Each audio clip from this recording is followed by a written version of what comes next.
Welcome to Hurrdat Sports Live. Journalism is getting closer now. He's behind a wall of horses. He's looking for a place to go, and he's got nowhere to go. Oh, he bumped hard with goal-oriented. In the meanwhile, Gosker's winning the race of his life, and Sandman has entered the scene, and he has moved up on the far outside. Journalism is still running on. He's back into second. He might even win it. Here's the wire. Oh, my goodness. Journalism has won the Break the Stakes in a performance like you read about. Liam Bishop firing towards the net. Rebound. Score! Shifley! Playing with the heaviest of hearts. Scores the road opening goal. NGA pulls up. Shepard got it. 32 points in the biggest game of his career. Big one here. A little cushion. Scheffler for birdie at 14. Yes! Scotty Scheffler. Now 2 in front before the play. Anderson to Smith with a 2-1. And a shot deep to left field. Ward is back. It is gone! And it is tied! Ball sends it in the air to left field. See you later, a home run. Her fourth of the regional. The Jordy Bahl show in Baton Rouge continues. Now the 3-1. Cusack swings and lines to the left field. Down for a hit. Williams will score standing up. And Nebraska has mercy ruled southeastern Louisiana and has rampaged through Baton Rouge with 3 mercy rule victories and the regional title in Baton Rouge in 2025. Good morning. Welcome into Hurrdat Sports Live, presented by Centrist Federal Credit Union. That's DB. I'm Ravi. Lulla. What's up, DB? Hi. How we doing? We're cool. We're out here? Yeah, we're cool, man. I mean, a lot going on. I like the weather. Yeah, this is kind of up your alley. It is right up my alley. I'll pass on this. Well, not a big green grass guy? No, it's too rainy. It's a little cooler than I like. Not that you're Shane, but you can relate to 2.5 inches. We are in a deficit. Oh, come on, Shane. In terms of precip accumulation. Closing in on some just pretty dry. Yeah, we need some moisture. I'm okay. That ain't wet. I don't need. I don't understand that, Sam McKewon, which by the way we'll talk to. Not a yard guy, are you? No, I'm not. I see. Part of my issue with the rain is that I have to mow more frequently, which I don't love. Yeah. I do hope that the farmers get the moisture they need, but yeah, outside of that, I'm out on the moisture. I went to go see my guy Parker play out at Fricky on Saturday, and so I was standing with Brett. Brett's a big outfield guy, or like away from the crowd kind of guy. So sure. We vibe, and he and his son-in-law, they were talking about the business, and he said, "I hope it rains like a son of a gun." So guess what I was hoping for? Just because that guy wanted it? Rain. Like a son of a gun? Yeah, I'm for his business. I'm for him. And I'm for the business. Yeah. Right? We got into margins again because I was telling him my story. Mm-hmm. I rode out to go pick up the old Piglet. Oh, yeah. And good chance when somebody's nice to me like that and I'm interested in what you do, you may not get rid of me. So I took a tour. Took a little tour of the factory. Saw a whole bunch of hanging piglets. Yeah, how'd that go for Although you? they're not piglets. They're full grown. Yeah, it is amazing. Yeah. So there's a couple of cool things. Number one, it doesn't. If you blink, literally, if just like one where you may get a little particle in your eye, and you go like this, you're like, ugh, you may miss the plant. Okay. And I'm not going to kid you. I did drive the block twice. Okay. Missing it. Had to circle. Not a big town. Okay. I feel like I should have done better. But the little gravel thing kind of hit me. All right. And there were these people that were parked outside the town hall. So I was like, well, what are they doing? They're just kind of chilling in their car. It's awful early. It's like 8. Yeah. Because I rolled out early Saturday morning. Very peaceful. It's a great drive. Yeah. And I'm thinking to myself, all right, I want to see the place. And I was captivated. So he's like, hey, we're going to put a couple pigs down here in the next week or so. You can come on out. Hey, I'll be there. Not that I'm interested in seeing pigs get killed, but I do like the process. I don't know why you're laughing at me. This doesn't have anything to do with the serial killer tendencies. All right. Whatever you say. It does, although I do have a funnier story. That doesn't really involve animals, but it was very interesting. The more you talk about, you're like, it's not actually the killing, it's the process that I'm interested in. The more you sound like a serial I killer. like how they put this thing together. So the other cool thing is he has an eye, like he and his partner, they have an eye for like build-ons and additions. Mm-hmm. And I can't see those kinds of things. Okay. So he said, hey, it used to look like this. We've added this. We've added this. I'm like, well, how do you see that? That's why I was captivated by like Milliken and those guys that they can walk into a room and they can already see false walls and, like I kind of think that stuff's cool. Yeah. So anyway, he's like, hey, this part used to be dirt and it was outside a year, however long ago, a year ago or whatever. And now it's this. And I was like, oh man, this is pretty cool. So, and I told him that fair warning. I said, hey, listen, your guy, he doesn't have a lot of guys he hangs out with. So if you give me an invite to come keep me preoccupied, and I can kill some time driving out there, peace of mind, I'm probably coming. And watch the murder. It's not having. If there's killing involved. I don't even know if I can do that. I used to see some hanging beef before they sliced it, and it's cold, and I wasn't enamored with that, so I don't know if I could actually see them. Like, I don't even know how you kill them. I highly doubt it's like an injection and they shake. I assume it's fairly violent. Yeah, I don't know. I know with cows sometimes. Do you euthanize pigs? They'll use like an air gun thing. It'd be a lot of wasted. You just put them like right between the eyes there. Aw. Well, I don't think they're cute or anything, so I mean, good on them. That's how they used to do cows. At least I don't know if they still do. So I had Brett. So I walked to when I got to Fricky. I just whipped out my cut sheet. I said, "Hey, take a look at this. What do you think?" It's the second inning. They're playing baseball. He probably doesn't care, but he humored me. And I wonder what happened to my ribs. I gotta ask Jace. Because do you remember me talking about ribs on the cut sheet? Yeah. Because I only have like a couple of things to slap. Maybe I did something with them, and I don't know. Yeah, I don't remember. I know you talked about ribs. I don't remember. I have and I'm okay because I have ribs in the freezer, like plenty.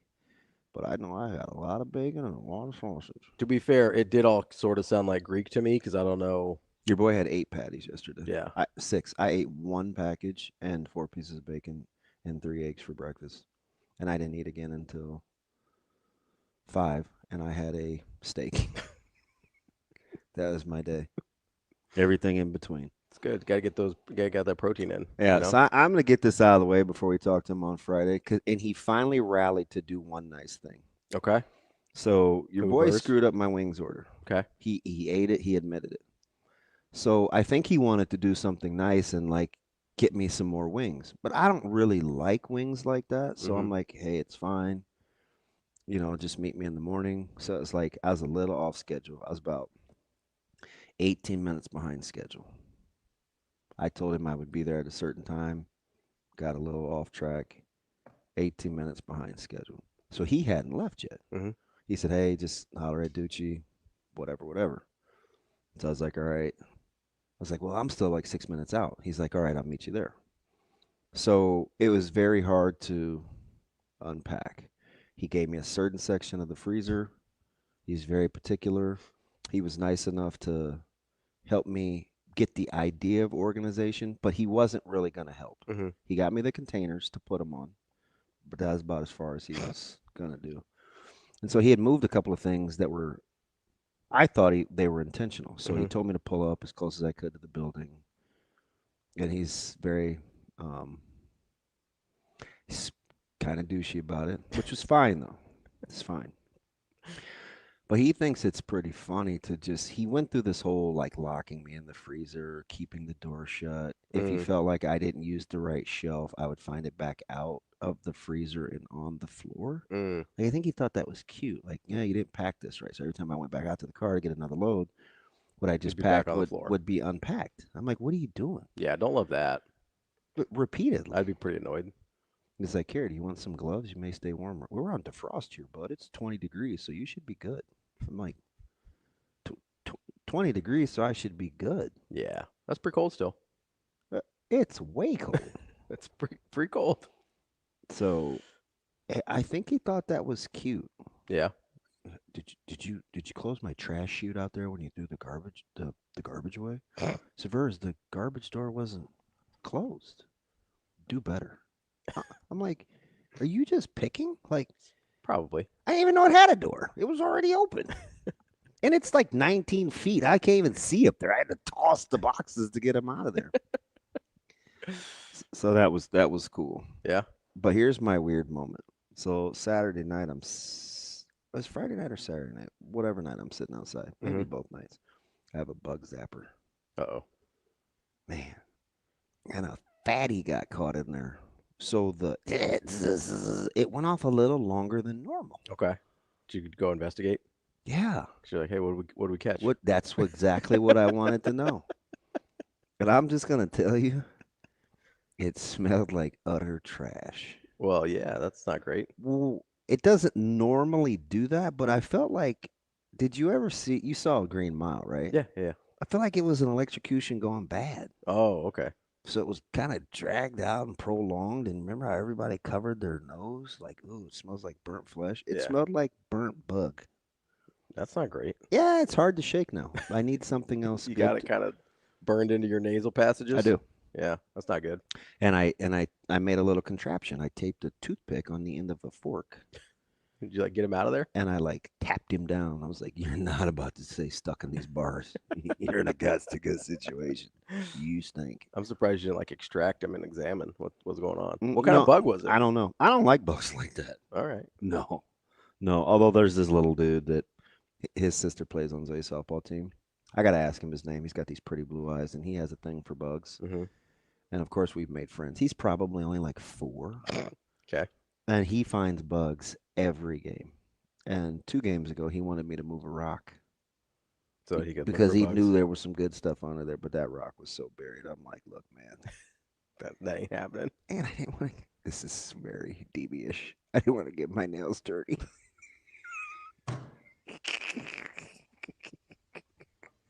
Oh, I see. Very on brand. Sounds about right. Yeah, sounds about right. But yeah, man, it was chill. I'm a big. I should have worn the sweatshirt. They gave me a nice sweatshirt. Yeah. It's like Elmwood Meat Packing Plant. Oh, and butchery and smokehouse. I was gonna say DB's Murder Shack. No. Oh, okay. No. I do want to kind of see him corral the pigs though. Yeah, you gotta be careful with pigs. They're nasty. Yeah, I'm not interested in petting and hanging out and yeah. And no, I'm saying when you're corralling them and stuff though, because if you go down, they'll eat you. What kind of aren't their teeth square? I know boars that come to kind of an apex, but are their teeth square? I don't know. I think it's gonna hurt regardless. Don't get me wrong, but I think they're like a grinding type of chewer. Ooh, rather be punctured than ground. Yeah, but they'll. If I had to go out, yeah, they'll eat you. Yeah, that's not exciting. No, you gotta be careful out there. Like Hill Street Blues. Not familiar. How did you recover from your toaster strudel pastry Pop-Tart? It was delicious. Big as my head thing. It was huge. It was honest. It was legitimately this big. Right. It was huge. No free advertisements, but you liked the restaurant? Yeah, it was actually really good. Yeah, it was good. The Pop-Tart was phenomenal. Looked very. It wasn't for you because you don't kiddish. like that kind of stuff. It was really good though. And you had something in addition to that? Yeah. So the wife and I split the Pop-Tart, so I didn't eat the whole thing. Okay. And then I had shrimp and grits, which was really good.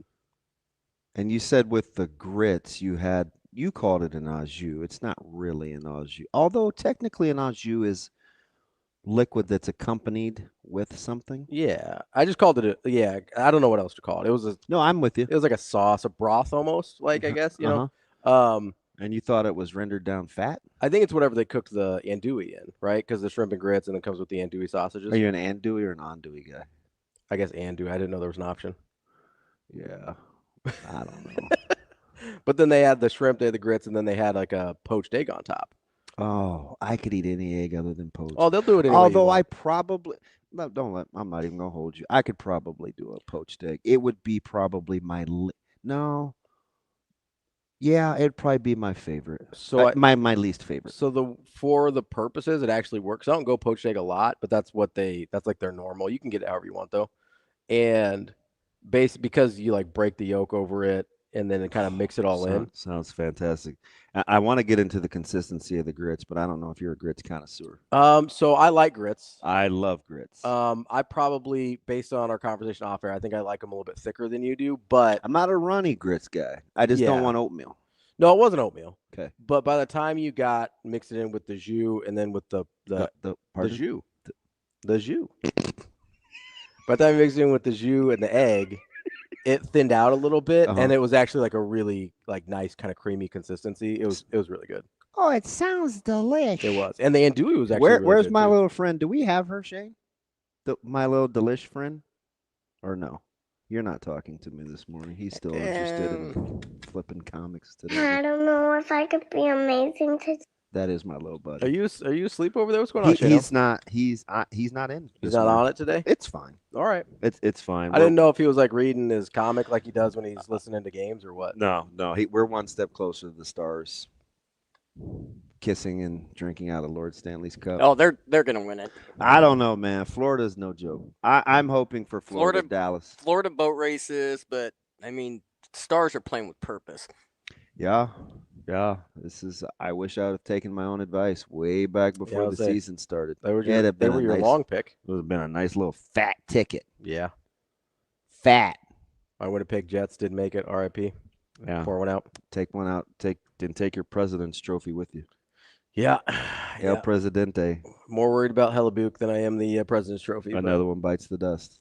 And then my second favorite team, the Maple Leafs, lost last night too. Yeah, that has to be crushing for that city. Yeah, that's rough. Crushing for that city. That is a hockey town. I do kind of – I'm not super into hockey, obviously. I do kind of lean on the Canadian teams because, I don't know, it means more to those cities. Mm-hmm. And so I'd kind of like to see them be Edmonton rewarded. and Dallas will be fantastic. Yeah, no, it'll be great. But I was kind of pulling for Toronto after the. So you just want to see the story end. Yeah, I just want to see. It's kind of like Rory getting his. Yeah, there's a certain point where I start to feel for somebody that's been trying of a drought. It's funny how all of a sudden you're a guy that actually possesses feelings. Oh, I do. I just don't. Just rare. Depends. Huh. It was funny because you and in the group chat, you and Maddie and I don't know if JP jumped in on that or not. He might have been still scooting around on the old ankle. Yeah. But you talk about like the empathy and stuff with your profile picture. And I was gonna say this, but I was like, I don't feel like opening this can of worms today. I mean, you'd already been a jerk about the Brock Purdy thing, so I just was like, we're not gonna. I was not a jerk. I mean, you were kind of being a jerk. No. Yeah, a little bit. A little bit. It's fine, but there was nothing jerk. You were trying to rocket this dude into the top 4, and I was like, that's lunacy. So I wasn't actually. I thought you were being a little snarky, so I decided to be a dick about it. And I was like, I just hope you're joking because I'm gonna lose my mind. Yeah, because you had changed the whole discussion point. Yeah, because I felt like you were being a little jerky about the whole thing. It's not true. And trying to back me into the corner, and I was like, you know what? I'm just gonna decide that he's Tom Brady, and I wasn't mad at the contract. I mean, I'm not thrilled about it. So you get the 181 guaranteed. So honestly, the thing that maybe this is dumb. The thing that it just goes against 85 of your 86 arguments in paying quarterbacks. Well, yeah, that's why. I mean, you have been staunch anti what you guys just did. That's why I don't love. Well, yeah, I'm not making the decisions over there. I don't know if you know this. Yeah, but then you were rallying in the group chat. It's because I felt like you were being a jerk. No, you skirting pom-pom before I even said anything. No, because the first thing you said was, you better come with that energy on Monday. And so I was like, oh, you got to tell me what to do? Well, I'm going to be a jerk about it. That's okay, Coach Rule. Wow. Just defiant. I almost said that. I was like, I almost said, DB, you're not the only one that can be defiant for no reason. Like, but I cheer for you though. No, I want it to go well, but the only way this contract is not terrible. Honestly, the thing that made me the most mad about it, which maybe is stupid, maybe it's not, because people don't get traded that much in the NFL anyway. But they gave him a full no trade clause. Yeah. So they can't. I mean, they can cut him, but they can't really get out of it. So they like him though. You only have to put up with a good guy for 5 years. So 165 of the 180 is in the first 3. Mm-hmm. So you were going to pay him this year anyway. Anyway, yeah. So you're really only talking about 2 extra years, which is not crazy. I still don't love it because, again, the argument the whole time has been if you don't have an elite guy, and when I say that, I'm talking about maybe 5, 6 guys in the league, right? If you don't have one of those guys, probably don't pay him elite quarterback money, because I firmly believe there's one thing you can't do and win a Super Bowl, and that's pay a mediocre quarterback like he's a star. Now, I don't think Purdy's mediocre, but he's somewhere in between the mediocre quarterbacks and the Mahomes, Burrow, Allen, Lamar Jackson level of quarterbacks. He's somewhere in the middle there. And my biggest issue is I look at that guy and I go, okay, if I'm Brock Purdy, I understand, like, I get it. I was the last pick in the draft. I'm trying to prove something, whatever. I feel like $40 million a year proves it for me.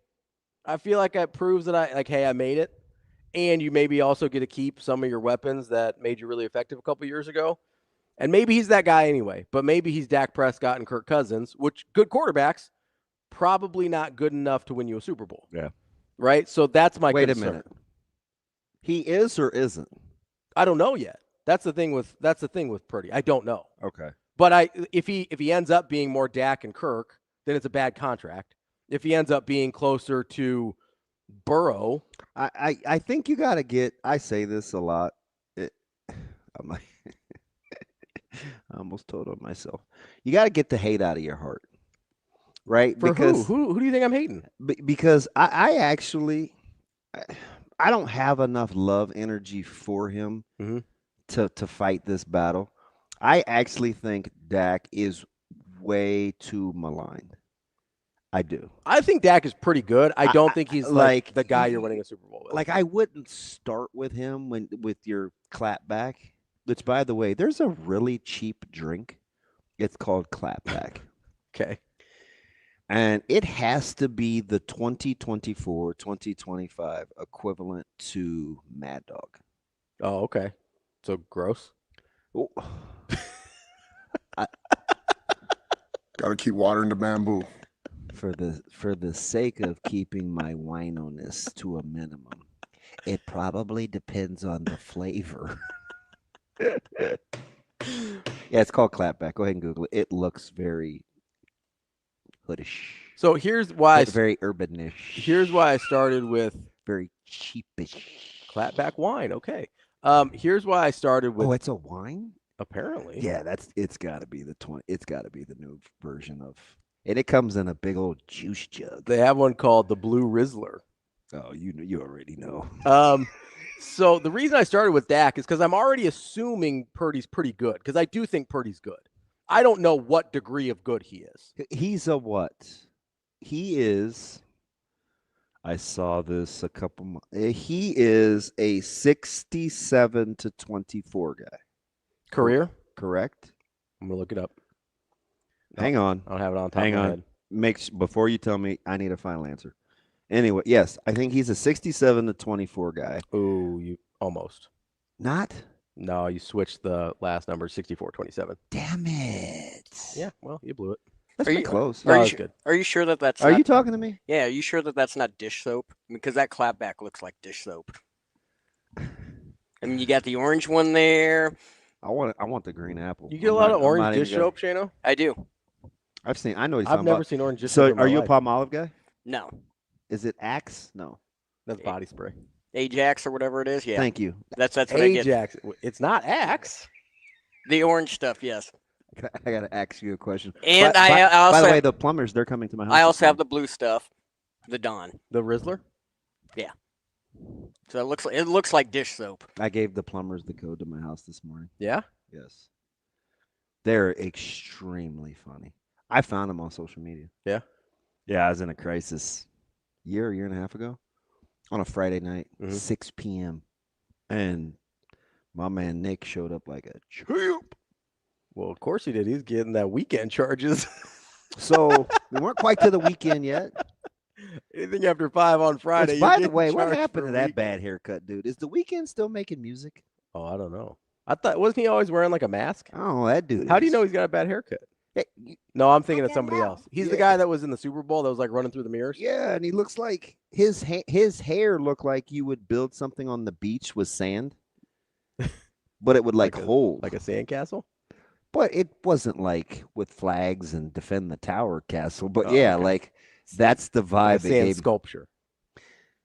God, you drive me up the wall. Yes, Okay. Ravi. Yes. Well, you decided to get nitpicky about castles, so I thought I'd get more general. Yeah, because it's not like Not an actual castle. yeah, so Rapunzel ain't coming went out of that thing, sculpture but on you. yes, sculpture. So I was trying to be helpful. No, you weren't.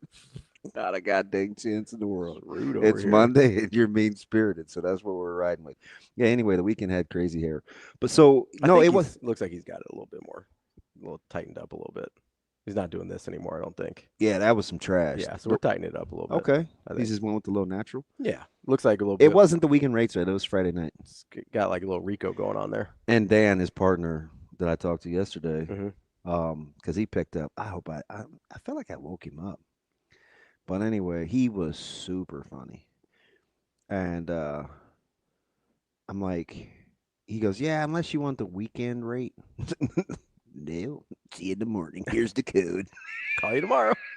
I don't want to be there anyway. Yeah, I don't. It is always kind of awkward when there's like people working in your house and you're just like, "What's up?" And I'm nosy. Yeah, and I don't want to be looking over. It really pisses Chris off. Oh, sure. It's like, I got this. Go do something. But it's like the packing plant. Sometimes I just want to learn. Just curious. Do you know what was really holding me at the packing plant? What's that? I want to know how the hooks go around the thing and not get interrupted. Oh, Do you know you have to like put them on the hooks and then they like stay on the tracks? yeah. It's kind of like the dry cleaner thing where it like goes around the Yeah, circle. not Bigger. Listen. Yeah, I've stared at that too. at the dry cleaner deal. Yeah, It is kind of like I went mesmerizing. to the Camelot on like 86 Yeah, behind the just Ivy, and the old lady, she was like, "Can I help you with anything else?" No, I'm just staring. Don't mind Do me. you mind if I watch? Can I just watch him? Okay, that's not what I mean, she's 80. Just relax. I meant the wheel. Me too. Okay, so And there what's were the like problem? stairs, so I was like, "Wow, who put that whole thing together?" Yeah, Like one giant conveyor belt. yeah. I told you when I went to go see my man Buchanan, that was the coolest part of the whole deal. I know you think it's fine. I'm mesmerized by strange things. No, I do like you've got a curiosity on how things work. Correct. Just like I have a curiosity on how it's going to work with Brock Purdy. He'll be fine. No, that's what I mean. Like I understand he'll be fine. I think so. That's what I mean. Like I think you're ahead of the curve in terms of paying guys. I don't know. That contract is going to be better. Ooh, should I say this out loud? Fiscally, it's better than Mahomes. You may not get the return. So then you get into the Sure, but that's kind of the point. No, it's not, For because me, you're it gonna is. you're gonna have to keep redoing Mahomes' contract.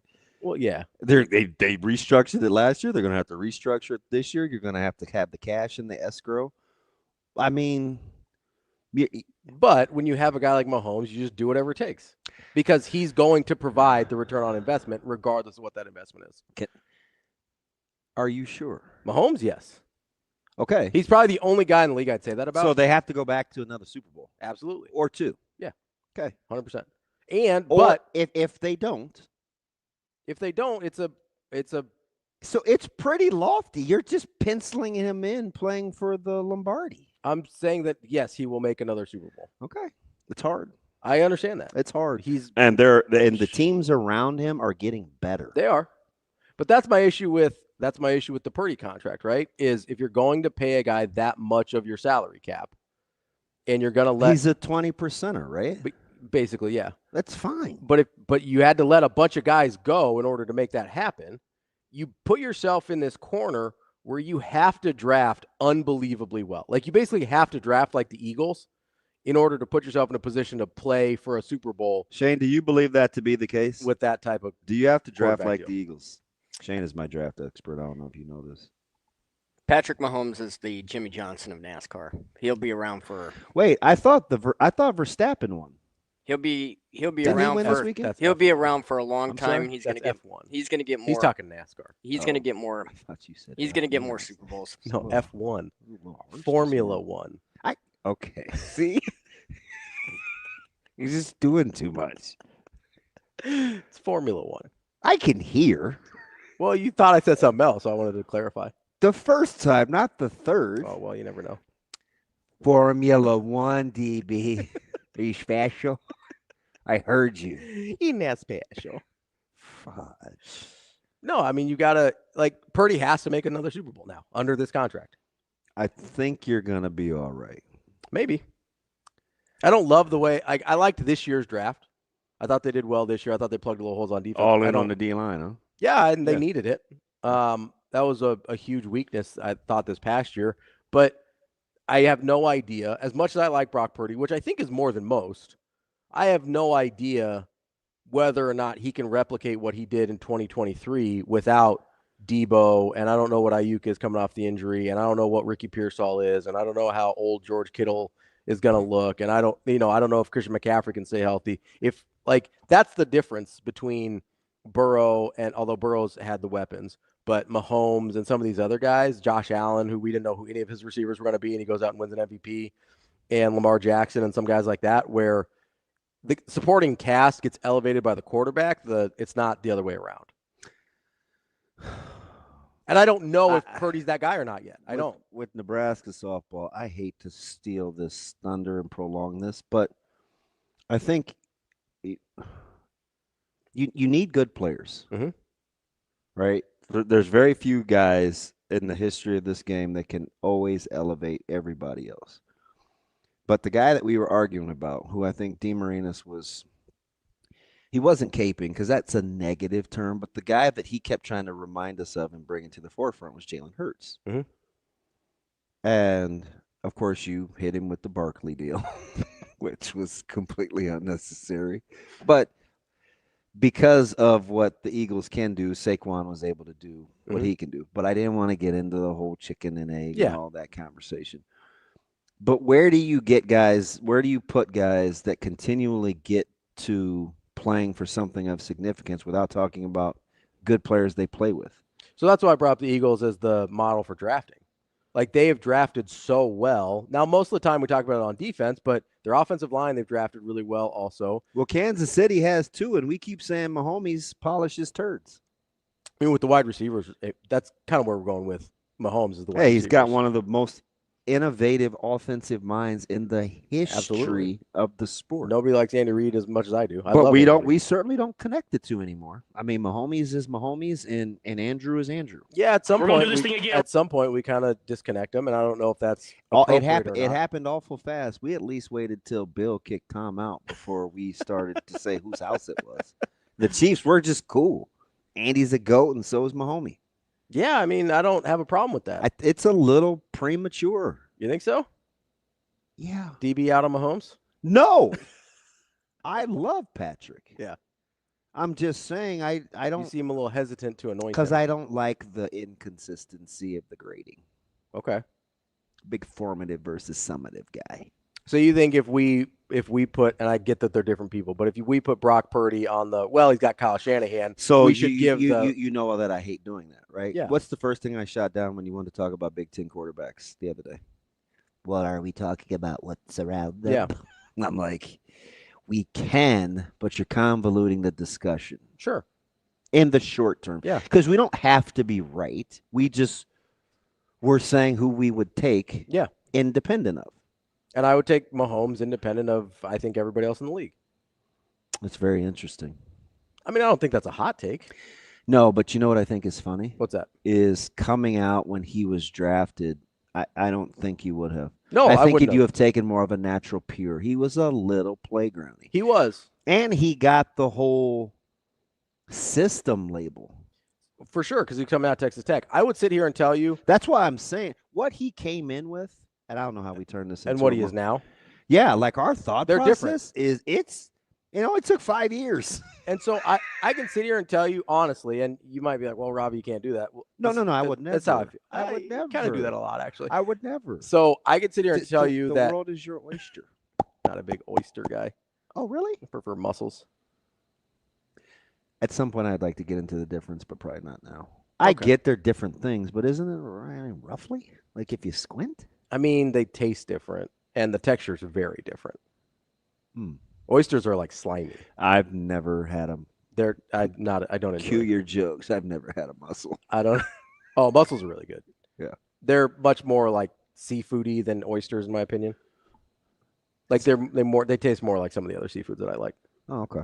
But I can sit here and tell you at the same time that I don't know if Mahomes has this level of success if he doesn't go to Andy Reid, and still tell you at this point I would take him over everybody else in the league.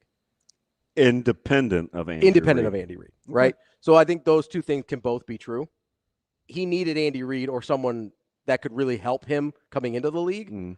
And he's at a point now where I think he'd be successful independent of that. But at least I'm consistent, right? Because that's fair. The same thing that I said before the Super Bowl. I'm like, it's a fair distinction. Without the collection of the Super Bowls, we're awful quick to put Patrick in a different tier than Brady already. Or try and put him in the same tier as Brady. It was super premature. Yeah, no, that's fair. It's not even right on like any level. No, it's not. Because as long as Tom went to Tampa in one, he is one of one. Yeah. Well, and also, he is one of one. 7's a lot. I don't know if you know this. 7's a lot. Yeah, but with Patrick though, isn't every year like a championship run? I mean, compared to Brady. So to Ravi's point with the anti-Curry sentiment in Golden State, I think Kansas City is doing everything they can every year to make sure what you just said happens. Which I appreciate that. I think every year that the Chiefs aren't playing in the AFC Championship when Mahomes is your quarterback is an epic failure. Absolutely. And was it that? And that's how they approached it. That's why I'm so mad about the whole Golden State thing. Was it that way with New England? Yeah, but I'm just telling you, if you're comparing the leagues, though, you want the league closer to being ran like this. People that don't understand physical sports, they're not going to love it. Mm-hmm. You want it closer to being ran like the NBA, with the NFL being a close second, where you're kind of not penalized for success, but like the contract restructuring. Oh, you mean with the aprons now? Yeah. Yeah, I mean, that's fine, but that wasn't the case when they started peeing it down their leg. You talking about GS? Yeah. Yeah. I understand. Yeah. I understand. So they started effing it up. I understand. Before I love lots of components of the NFL too, right? Where you have to spend, 80%. I think it's of your cash within 3 years, and what has to go into escrow, and I love that. Mm-hmm. But I like the Pacers and the Knicks in the Eastern Conference Championship. I think the Pacers are phenomenal because it's cool to watch teams function and be able to function without there being a super team. Yeah, right. Giving a team. I mean, that's why I like Oklahoma State and Indiana and the way they put their teams together. Is they drafted well. They made smart trades. You keep saying Oklahoma State. Oklahoma City. Were you listening to the? Hey, listen, they kept doing that on the satellite broadcast yesterday. Oh, did they? Yeah, I'm like. Oklahoma City. My apologies. I'm like, let's knock it off, you guys. Got softball in the brain. Man, me too. I wanted to go out and hit so bad yesterday for no reason. Yeah. It's fun. I know I can't hit that stuff, but I sure will. See you later, a home run! I would definitely try. Go hang out at Rezak's place, take some BP. Yeah, but they can't. Nobody's doing what these young ladies are doing. No. You still get a hit. How many weeks do you think it would take me to be able to hit touch ball? More or less than 3. Just to make contact? Oh, come on. I'm asking what do you mean? Like hit. Look. Get a hit. Yeah. I don't know. Thanks for your support. I don't know. I have never seen you play baseball. Ravi here, the anti-Bartles and James guy. I've never seen the old swing, so I have no idea. That's fair. I don't have a frame of reference for it. I feel like I've been thinking about it the last couple of days. I feel like you're athletic enough. I wouldn't put it over probably 6 weeks. Oh my gosh. I'm 50, not 100. Okay.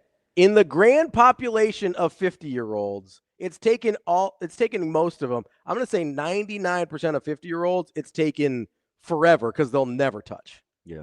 So the fact that I'm giving you the benefit of the doubt there is... Oh, thank you. I mean, come on. I'm very appreciative.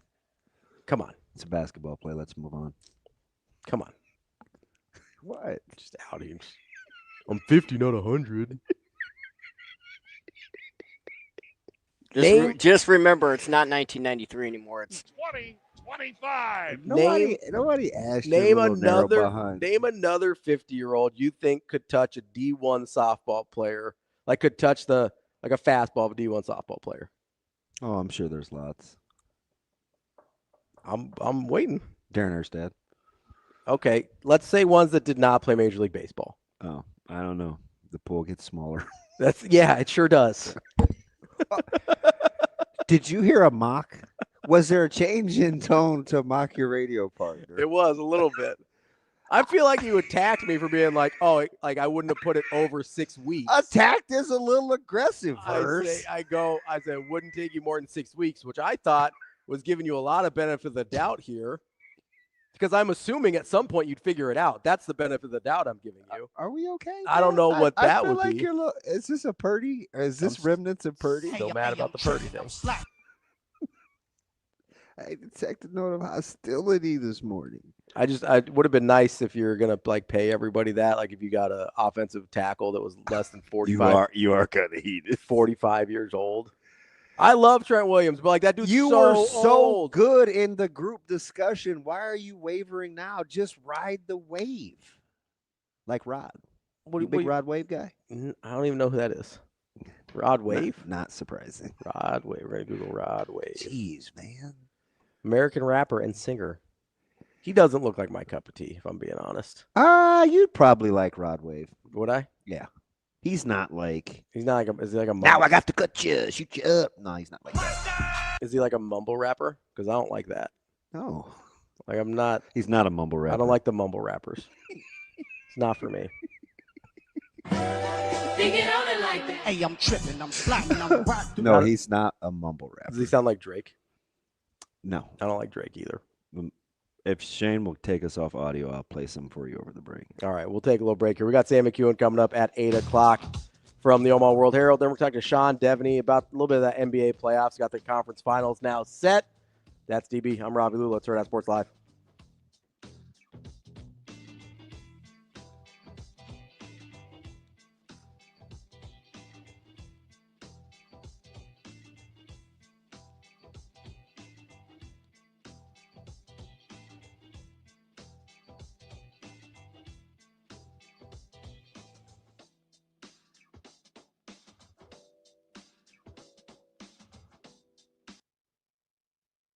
For Hurrdat Sports and NEB Preps, I'm Austin Jacobson. We're speaking with Jeff Johnson, the Associate Director for the NSAA, in charge of state soccer here at Morrison Stadium in Creighton. What a great partnership between you, the Blue Jays, and the University of Creighton as well, to be able to use this facility first and foremost. It's one of the best atmospheres in the state, especially for state events. Yeah, absolutely. This is one of the top soccer venues in the nation, let alone the Midwest. So to let our high school kids play at this venue is unbelievable. The crowds have been good. The weather, I mean, it's a little windy today, a lot windy today, but it's really been good up to this point. So it's just a great event. And I know this state soccer event, year in and year out, you always have to deal with what Nebraska brings you in May, but there's always contingencies and there's backup plans, especially when the weather turns sour. When do you guys make that call, and how do you make that adjustment and then in the schedule? Well, I've already been in contact with Nebraska Public Media because they'll televise our finals on Monday and Tuesday. So we've had some preliminary talks, just what ifs. But good old Nebraska weather, you kind of got to wait till Sunday to see what's going to happen. So we'll just keep monitoring and hopefully it goes north or south of us, right?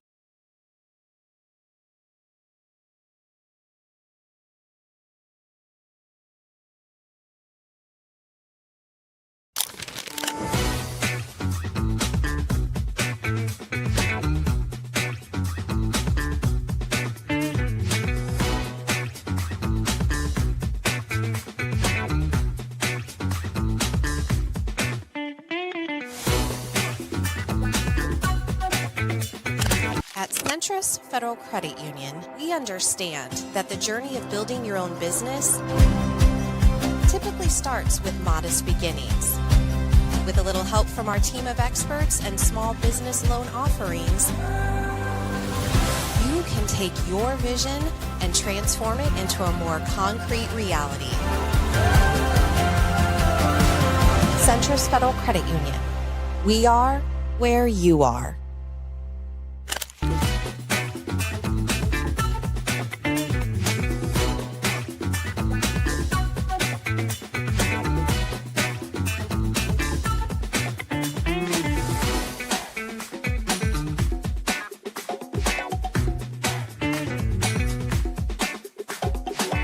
Omaha Marion into the state championship. Paige Miller hanging out with us. And Paige, first off, congratulations. You're in the state championship. First time since 2019 for Marion. I know that's been a goal for you guys, not only all season, but the past few years for you. Yeah, it's definitely so exciting. I'm so grateful to play with this team, and it's great to be going back there.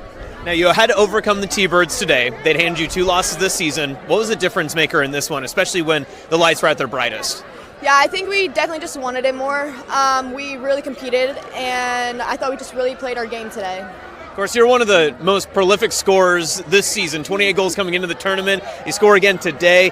Take me through that big shot that you had there to really set the tone for the second half. Yeah, it was just my teammates, honestly. Like, they gave me that ball. It was all of them, and I'm just so grateful to score that goal for them.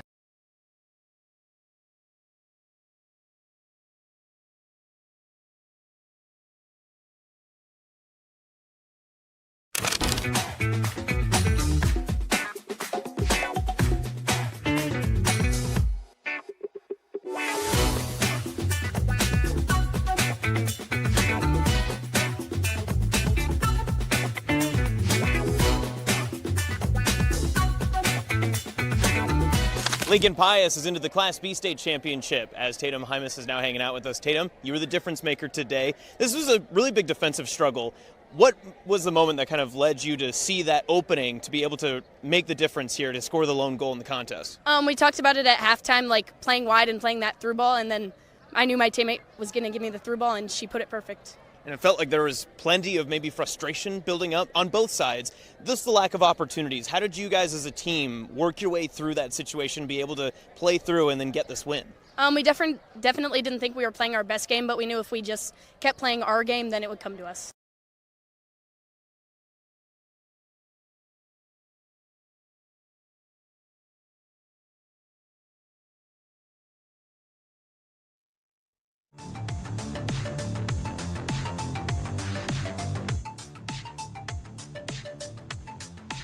You're listening to Hurrdat Sports Live.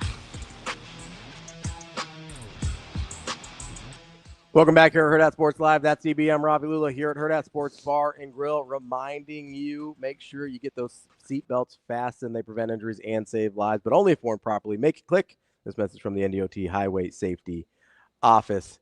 DB. Yes. You doing all right over there? Yes. I've got. I'm thinking baseball. I'm thinking softball. Yeah. Thinking Nebraska, Michigan State. I'm thinking, softball. You got 2 wins for CWS. Like, do I have to say Do I have to say Women's College World Series? I don't think so. I don't know. I think everybody knows what we're talking somebody about. smarter than me, which is 80% of you, according to you guys out there, should probably tell me. So they go.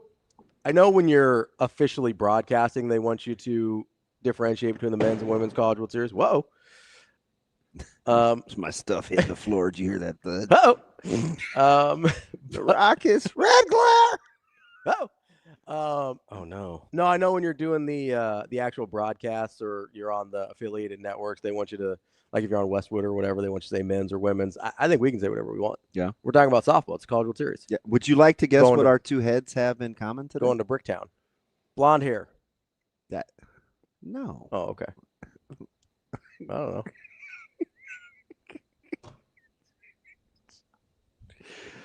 That's good. I mean, I don't know what else. I don't know. On a gloomy morning, overcast, rain, I brought 2 nice smiles. They're both from Oklahoma. No. Oh, okay. Shoot. I told you, you're just gonna be a turd burglar. It's fine. I didn't bring him to upset anyone. I brought him because he's often shown with a very unflattering, unfavoring facial expression. He is capable of smiling like a normal person. He is. I don't know if you noticed on the official portraits and stuff. He is like scowling a lot. Yeah, I think he likes that. I do too. I just because he's not. He's approving that. Yeah, he likes to do the scowl, which is it's a choice. I do have one political question. Okay. Will his press secretary make it all 4 years? They almost never do, so probably not. Boy, she burns hot. Not just his. Like in general, the press secretaries generally do not last 4 years. Yeah, man, I'm good. Yeah, I mean it's a tough job. Like regardless of administration. I don't think they make enough. Oh, probably not. None of those people in those government jobs make enough. I mean, you could be like a really, really good college analyst and make that money. Oh, probably more than that. Because I think she's like $120K. Yeah, which like that's a nice living, but for what you have to endure. It must be the perks, right? The free travel, the gear. Well, I don't think it's the perks. Most people in those jobs, after you do like 2 years in that job, you can do almost whatever you want. Like you kind of get to write your own ticket in terms of private sector. I want this job. Yeah. What would I go do with that skill set? You go be on TV and make 7 figures. That's what it is. Most of these people end up on CNN or Fox News or MSNBC, wherever. For the first time this morning, wish I wasn't 50. I want to start over. Hey, go do TV. I don't want to answer those questions though. No. I mean, it's a hard job. Not every stinking day. Every day, and a lot of times, multiple times a day. Like the press secretary will do. At least they used to. I don't know if they still do. They do multiple briefings a day. Yeah. It's a really hard job. Do you know not to change subjects about a really hard job, being a quarterback in the NFL? You know my favorite thing about the Brock Purdy signing, though, to land the plane. What's that? We can get off the Steelers for at least 3 days. At least 3 days on the major networks. Yeah. We can get away from the Steelers. We're on Purdy. We're on Purdy talk. Man. We're on Brock talk. Or Shador. Yeah. Listen. What? He's out there balling. I hope so. You can't beat out Flaccid and Gabriel? Don't matter to me. He'll beat out Gabriel. They might start with Flacco just because he's got, the experience, but I think we've seen what Joe is at this point. He's 40. Yep. Can you imagine getting out of bed every day to go play quarterback at 40? Nope. Not even a little bit. I can only play tennis every other day because it's Tom Brady can. Because he can do it at like 45. A lot of heated discussions. One at a particular grocery store about the whole golf versus tennis thing. But I had to get away from it. Yeah. Yeah. I'm not going to rehash that because I think you and what was his name? He was very nice. Oh, the guy in the chat. Gaslit the whole chat, but I think it was only 2 of you that were pro tennis. That's fine. A lot of people haven't played a lot of tennis. Hey, so on a positive note, yeah. Did you have your skirt and pom-poms on for Alcaraz? Yeah, he was dicing up center. Were you like, go Alcaraz? I mean, I was watching. I was happy to see it. Did you have him turn it on at the restaurant? Or where'd you watch it? No, that was Saturday. Saturday was. So I watched. Oh yeah. I watched it at home Sunday. Yeah. Yeah. What? Oh yeah, you were solo yesterday morning because the wife had to work. Yeah, the wife works Sundays. Yeah, because she's got to get the orders ready for Monday, so she got to. Oh, I understand. Yeah. But no, I was watching. I was watching at home. And, yeah, I was pleased with first set was pretty competitive, but Sinner not being able to break Alcaraz's serve was a pretty big red flag, and then it all fell apart for him in the second set. Yeah, so do you think it was harder for Sinner or John Rahm? Kidding. You don't even have to go there. I think it was harder for Sinner. Well, coming back off the PED rust. No, yeah, I mean, allegedly. He looked rusty. He looked like maybe the fitness, like the match fitness wasn't quite there. Yeah. Honestly, though, some of the misses, and we don't have to stay on this very long. Some of the misses, though, were like amateurish. Like, at what point did you feel bad for Rahm yesterday? Worse, more or less than Sinner? Are you a guy that if you missed like a 3-footer, you would back away and look at the free world like it was their fault? I do feel probably not on the 3-footer. If he was more likable, were you feeling for him? I mean, I felt for him a little bit just because this is something that's changed in probably the last 5-ish years where I don't really enjoy, unless I have watching people struggle. Yeah, like not just watching them struggle, but watching them like wilt, like disintegrate in front of me. Yeah. Now, unless it's somebody I have a huge amount of disdain for, in which case like guys pitching for Kentucky in the Super Regionals in Oregon. Like I will still dance on their grave. Or Oregon and Kentucky in the Super Regionals last year watching. No, that was so hard to watch. But if I don't have like an inordinate amount of disdain for someone, like I would watch Danny Hurley struggle all day and I would laugh the entire time. But if it's he threw 50-some pitches that inning. Yeah, I remember. I was uncomfortable. It's like I was just like, go get him. Go get him. Anyway. Yeah. But yeah, like I don't typically I have to really dislike somebody to enjoy watching them struggle like that. Like at some point I'm just like please figure it out. That's how I felt with Rory at the Masters where he was like missing putts at the end. I'm like, buddy, I need you to lock in here. Were we texting real time? At the Masters? Yeah. Yeah. I might have. Okay. I think it's either you or Joe. I think so. Because we were talking about our scores and everything. And I don't remember if that was Saturday or Sunday. But And by the way, it's good for me to get off the schneid with you two. yeah, I got smoked this weekend. Dude, missed cuts will kill you. I only had one guy make the cut. That's unbelievable. And you know what's crazy? And I picked good golfers. And I told you on Saturday, I said, I feel like I'm going to be in good shape as Mm-hmm. long as Scotty doesn't run away with it. You know, he didn't even really play well yesterday. Chef? Yeah. No, not really. And it didn't matter. No, he's fine. But he was just okay. Well, he shot What did shot he- par. Yeah. Because he started the day 11 under. Mm-hmm. Hey. And won. Did what he needed to. Just barely. I can't Well, the believe I PG only won by 3 Like, my guys were balling. Yeah, Like, I had Shoffley. I had So Corey Connors was good. Even Fleetwood Mac didn't. Tommy Fleetwood Mac. So the guy that killed Dude, did you see his Ricochet Rabbit? The guy that killed Did you see that, Shane? was Morikawa. Yeah. Yeah. Morikawa going +4. Guess what? What's that? What do I ask every time we pick golfers? What about Morikawa? I'm out. Twice in a row after me contemplating whether I should ride with him, he is out. And technically, in my former life, it's really 3 times in a row. Yeah. Hey, I'm out. Although I will say John Rahm struggling did eat up your margin a lot. Yeah. Like a lot. Because you were in a lot. I think he shot a 73, and I'm like, are we really doing this? Yeah, because he came in -6. He finished -4. And I'm really not going to let Shane win this thing. If it weren't for the missed cut, Shane had you. No, I know. Like he was. And he already beat me in the March Madness thing. Yeah. Because Which he I went. don't know if you Well- know this. That's not good. Well, the Losing to Shane in anything. PGA Championship out of the 4 is arguably the hardest one to pick. I mean, maybe Yeah, the U.S. Open. we saw that there were only 16 golfers with better than 30-1 odds. That's the smallest you'll ever see. I just can't believe like Rory with all of his success at Quail Hollow. Yeah. Couldn't break par. Huh? And that's my only guy that made the cut. And he was still +3. If you were going to win by 22 shots in the Masters, you deserved a little comeuppance. I would have So liked. you were, no pun intended, living pretty high on the hog, just gloating your brains out with the legs kicked up on Saturday afternoon, knowing it's over. You know, a little VC. Yeah. No, I know I ate it. I lost by 35 strokes. Which is more than me. Yeah. I love it. I am no longer the worst anymore. Now there's a couple more majors to go. But guess who I won't be picking? You want to do a cumulative after all 4?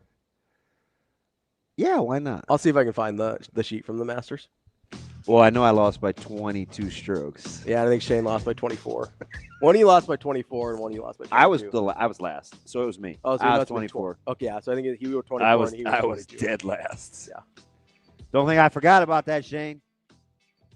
I'll get you on the next one.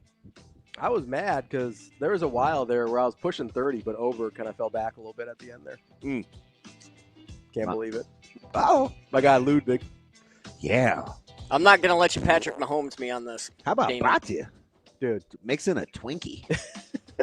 Or a sandwich. Anything. Something. Get some proteins. Fat is good. Good. Man, yesterday in Omaha, he'd have blown away. We'll be back. Sam McKewon coming up next. Avery Howard here with Austin Kaiser following Bennington's 3-1 win over Lexington, sending you guys back to the Class B state title game as a senior. What does that mean to you? It means a lot. We put in a lot of work this season, and I want to go with a bang, so hopefully Tuesday is a bang.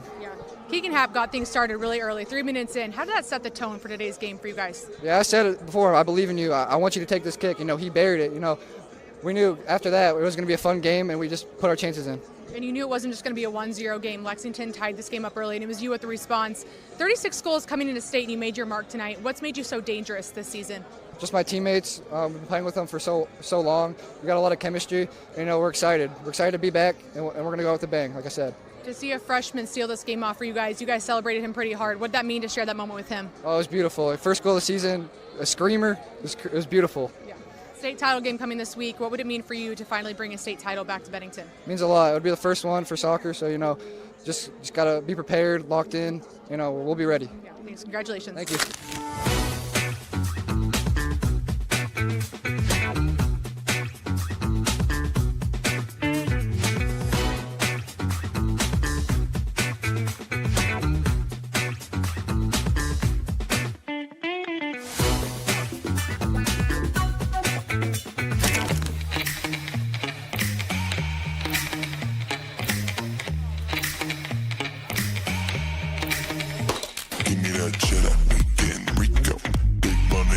like burritos. Give me that hot sauce, no pico. Give me that.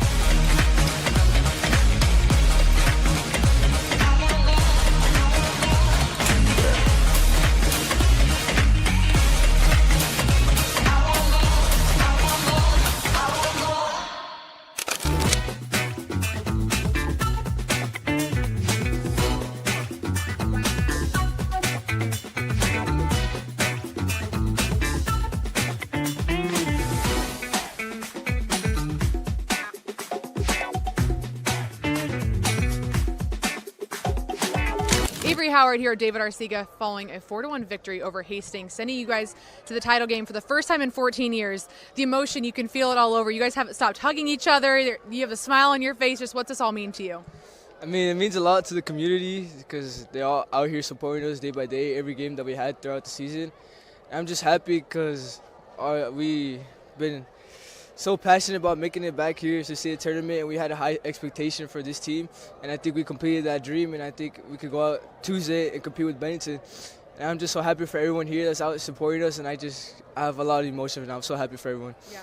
Every single goal tonight got better than the one before it. Let's talk about your goal. The last goal tonight, the ball came bouncing to you. Did you know it was in the minute you hit it?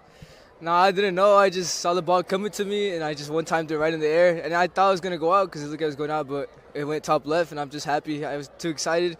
I just had to celebrate with the team.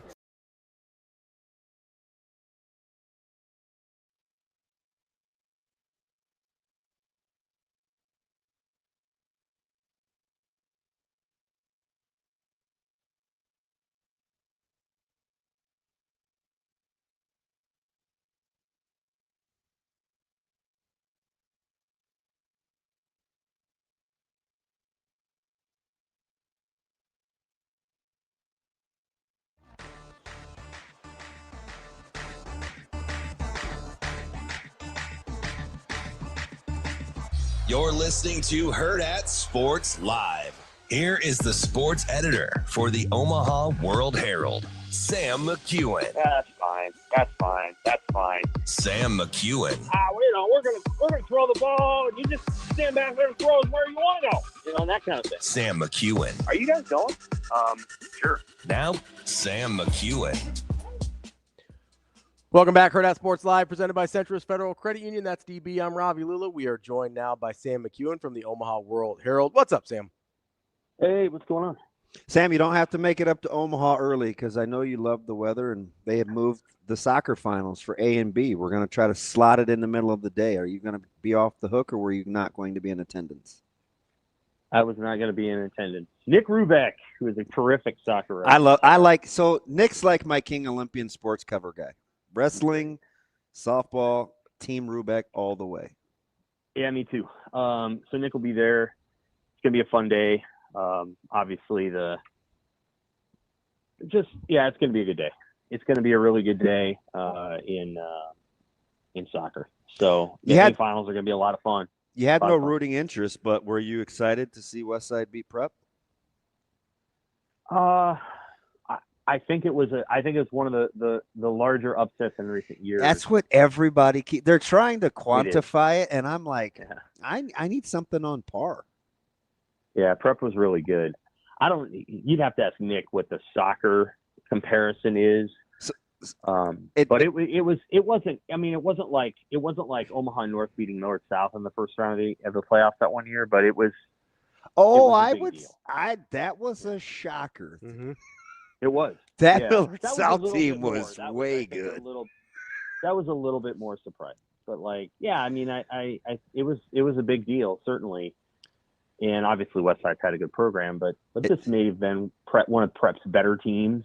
It saves, and we'll see. It saves my co-host. He keeps receipts, and he tried to ask a couple of breakdown questions on Friday to Sauter, and Sauter kept saying Prep is clearly the favorite, and we'd ask a follow-up question, and Sauter would say Prep is clearly the favorite. So this will be we got the old plume in the cap for my partner who enjoys blowtorching.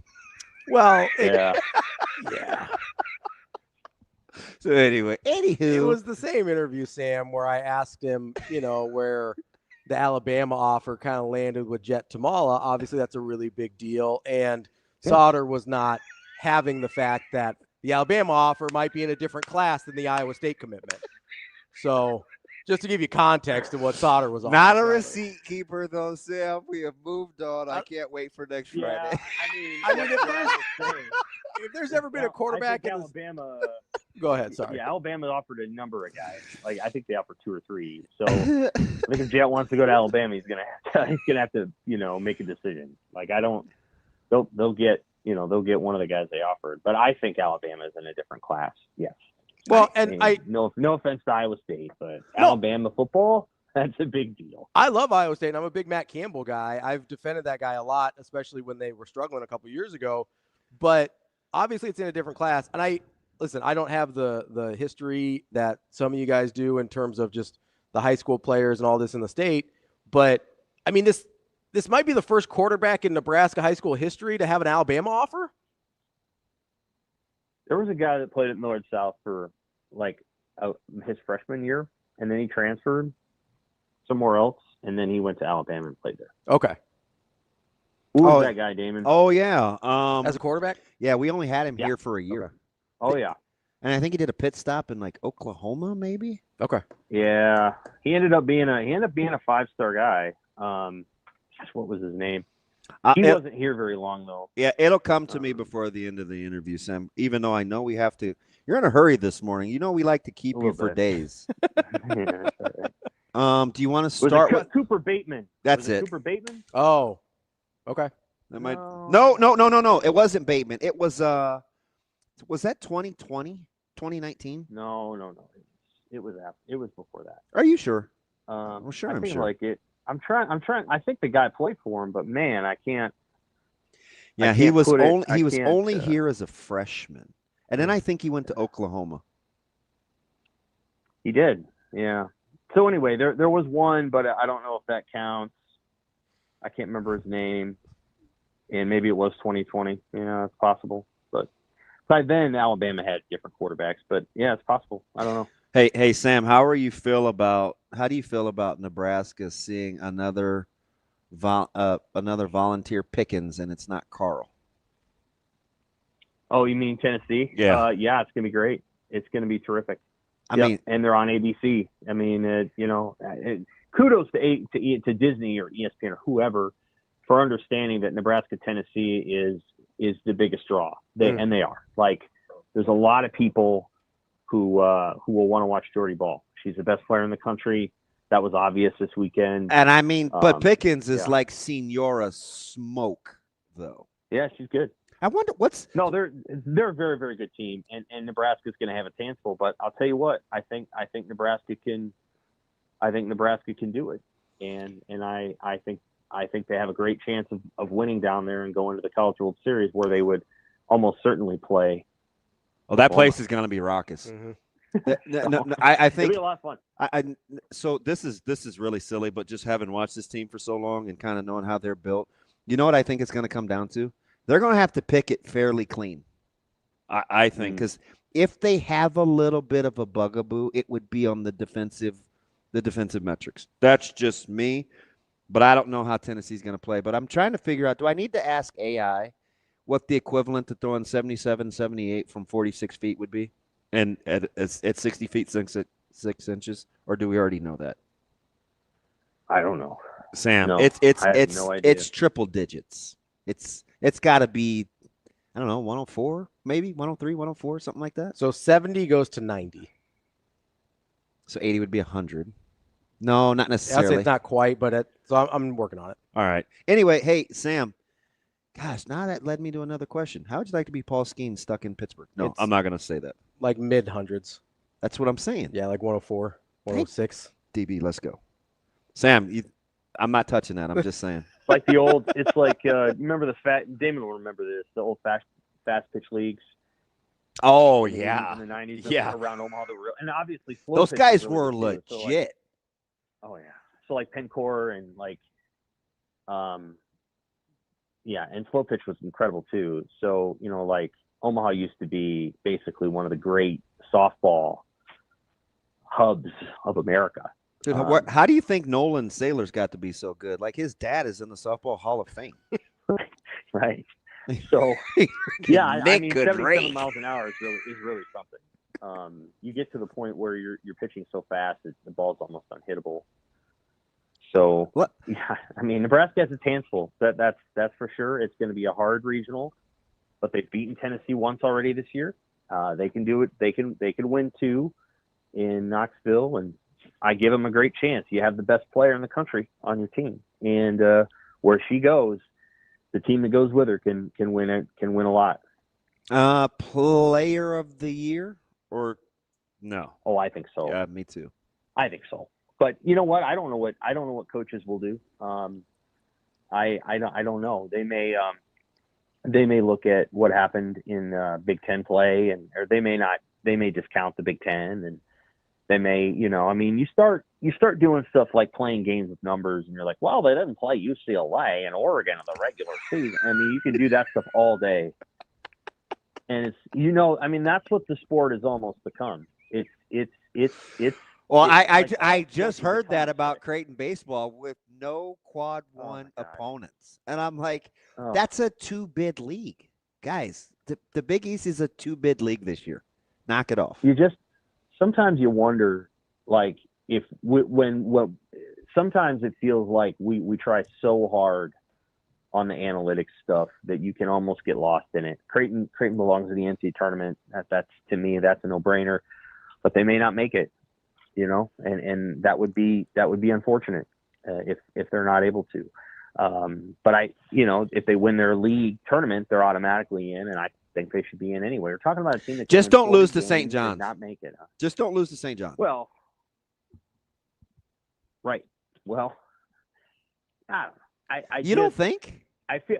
Yeah. Oh no, I don't. I honestly, I feel like they're going to have to win the whole thing. I don't think the tournament committee is going to give them any break because, last year they put in Indiana and everybody lost their minds. And I think we're just increasing. So anyway, back to the softball thing, like with Jordy, yeah, she's the best player in the country.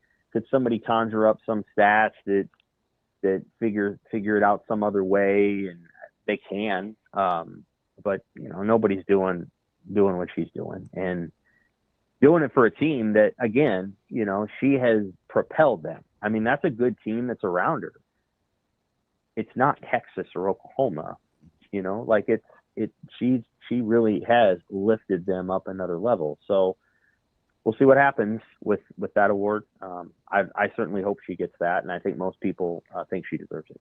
So first super regional in a decade for Nebraska. Do you have a equivalent in terms of like a breakthrough for this team, what that means or what it would look like in another sport? Is that equivalent to, Nebraska football making it back to the Big Ten championship game? What's the equivalent of getting back to the super regional?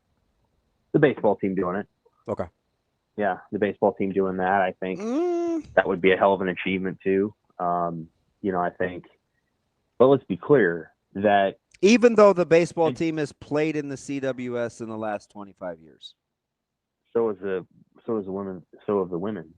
They've played in it at least twice and maybe 3 times. Yeah. So yeah. I think now, to be clear, the softball. No, Sam. I'm saying it the other way.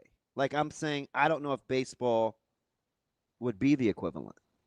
Not, you know what I mean?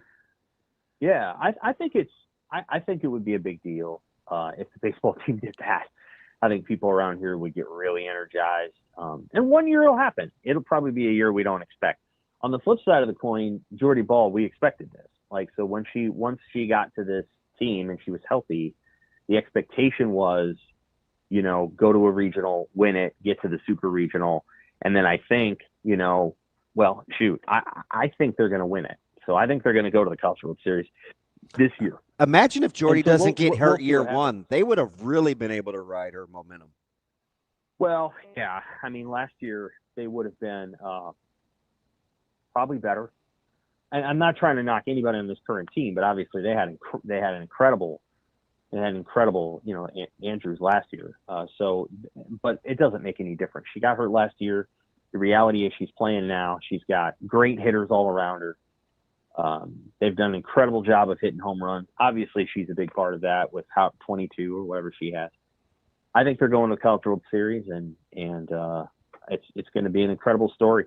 You know, like I love it. That sport needs her to do this. Like, I'm just telling you, like, the sport needs her to do this. Even though it's one of the best collegiate sports to watch on television.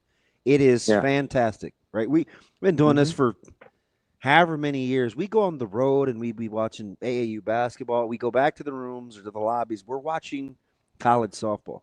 Now, part of it is because my buddy, I mean, it's 6-7 years ago. He's a big Oklahoma honk, and so it was always turned on the television. But like for television viewing, softball is, I don't know. I mean, it's college football-esque. I get it. It's blasphemy, but and the Women's College World Series is one of the best championships they have. It's one of the best championships. It's amazing. Has. You know, and I love the men's college. I mean, I love the men's College World Series, but we would have both agreed at times the games get slow, very long. Yeah, and there's a lot of maneuvering, and especially early in the series. When you get to the championship series, the games are pretty special in the College World Series. Even though the one Florida LSU game was 24-4, but like they get pretty special. But when you get into the latter half of this of the second week, but the Women's College World Series, it's electric from the very beginning. Again, the sport needs her though. That's why they're putting her on ABC. She is an unbelievable presence, and her fire and her ability to she's been able to do interviews since the 8th grade too. So I mean, yeah, she's really talented at the whole thing, and she's all business, and so everybody's, you know, that's why you put her on ABC, is because she's just because there's a chance Tennessee can win the series. They could win the series in 3, and it could be nail biters all the way, and Nebraska acquits itself really well. So they're like, well, if we have a chance to put Jordy Bahl on TV, on national TV on ABC for 2 days, let's do it. And they will. And I think that's to their credit that they know and understand her star power. You know, the cool thing for me, and you're going to be like, DB, you're kind of the sentimental backstory honk, but the whole Coach Ravel, you know, coming under fire, Moose hanging in there. She'd lost the commitment of Ball late. There were a couple girls in that offer era, right? And cooler heads prevailed. And here we are, it's come back around, and now they're mutually benefiting. Like, I quietly, like, personally think it's an incredible story. It is. It's a really good story. Obviously. And good on Bill Moose. He chose not to let her go. Yep. Yeah. And he you know, it was obviously an important moment for the program, and here we are now. You know, that was, you know, when you think about it, that was a long time ago. That was 2019, 2018, when all that stuff happened. And so, like, yeah, he stuck in there, and here we are. And, you know, obviously Jordy didn't want to get hurt last year. That was devastating. The fact that she'll be here another year may be, you know, just even more of what they need. She's again, a special athlete. We haven't had a ton of people and players like her. And, you know, I almost feel like this season has snuck up on some fans though, because Nebraska softball was not blessed with a great home schedule. They just weren't. Like, they didn't get UCLA didn't come to town, right? So they didn't necessarily get the best teams coming to town.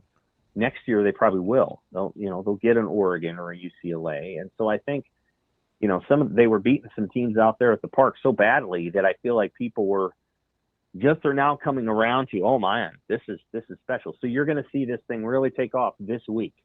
You're going to see everybody talking about it, and everybody's going to try to watch ABC, especially on Saturday. It'll be the talk of the town. It's happened quickly, but now that it's happened, you can tell that the interest level is going to go way up. That's our guy, Sam McKewon from the Omaha World Herald. Sam, appreciate the time. I feel rushed, Sam. All right. All right. Take care, guys. We'll talk to you next week. That's Sam McKewon from the Omaha World Herald. We'll get him on the comeback. Yeah. We'll make him stay like 40 minutes next week. We usually do get him for quite a while.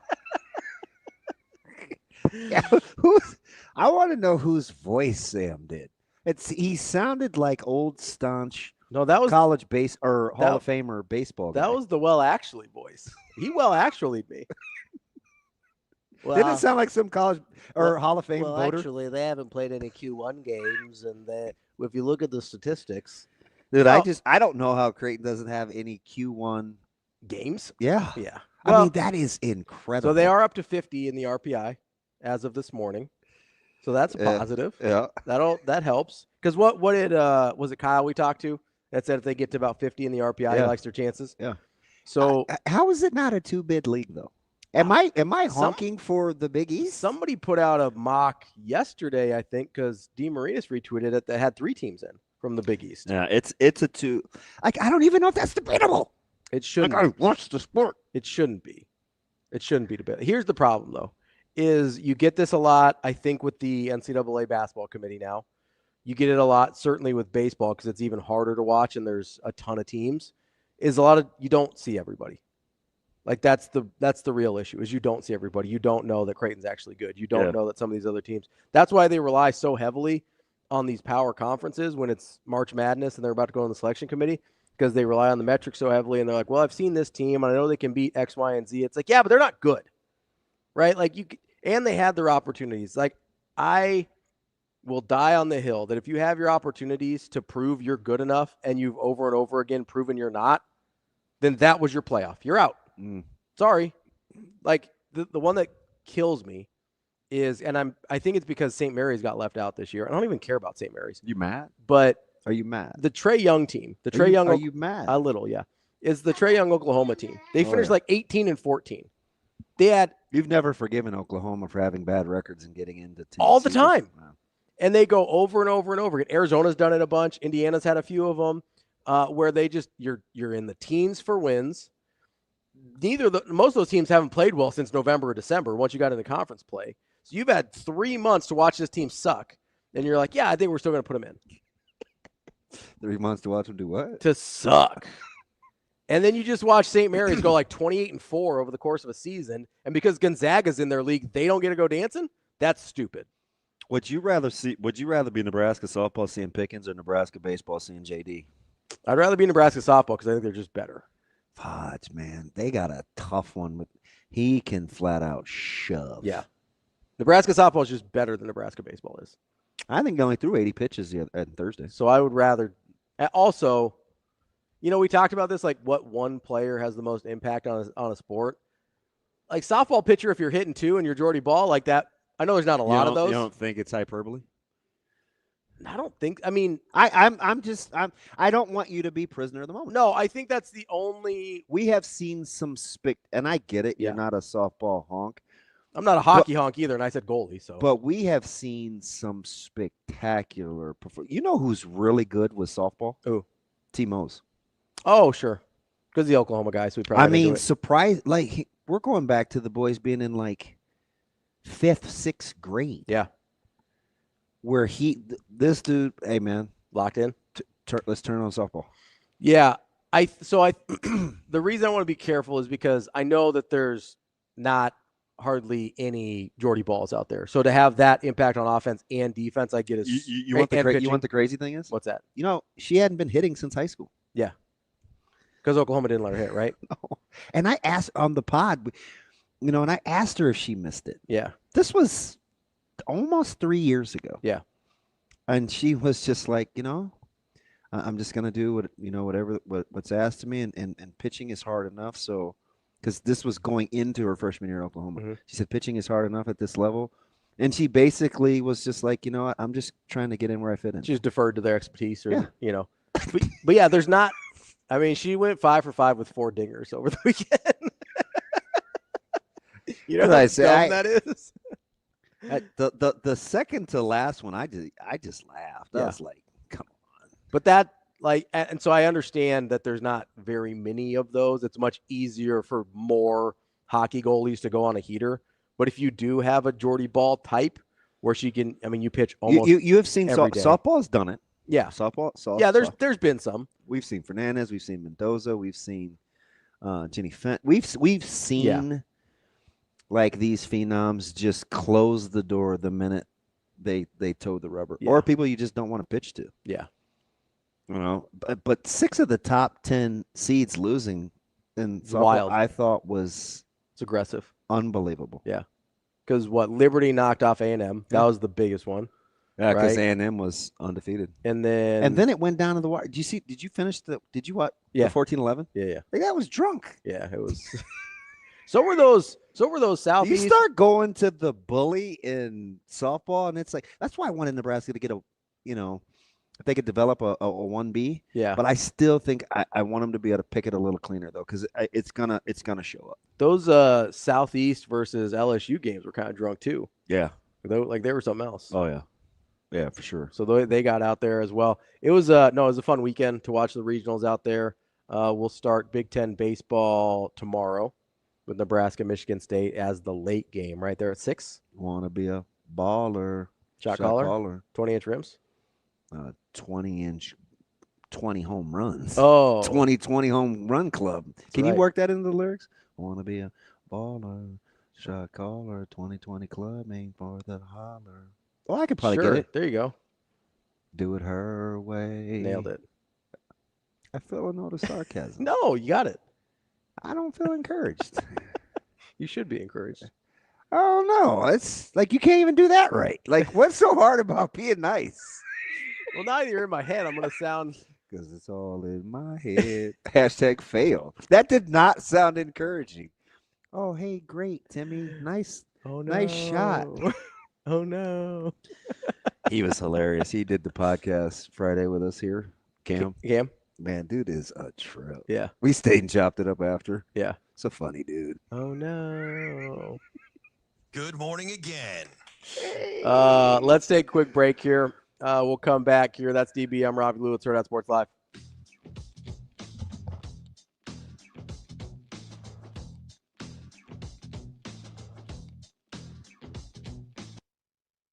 For Hurrdat Sports and NEB Preps, I'm Austin Jacobson. We're speaking with Jeff Johnson, the Associate Director for the NSAA, in charge of state soccer here at Morrison Stadium in Creighton. What a great partnership between you, the Blue Jays, and the University of Creighton as well, to be able to use this facility first and foremost. It's one of the best atmospheres in the state, especially for state events. Yeah, absolutely. This is one of the top soccer venues in the nation, let alone the Midwest. So to let our high school kids play at this venue is unbelievable. The crowds have been good. The weather, I mean, it's a little windy today, a lot windy today, but it's really been good up to this point. So it's just a great event. And I know this state soccer event, year in and year out, you always have to deal with what Nebraska brings you in May, but there's always contingencies and there's backup plans, especially when the weather turns sour. When do you guys make that call, and how do you make that adjustment and then in the schedule? Well, I've already been in contact with Nebraska Public Media because they'll televise our finals on Monday and Tuesday. So we've had some preliminary talks, just what ifs. But good old Nebraska weather, you kind of got to wait till Sunday to see what's going to happen. So we'll just keep monitoring and hopefully it goes north or south of us, right?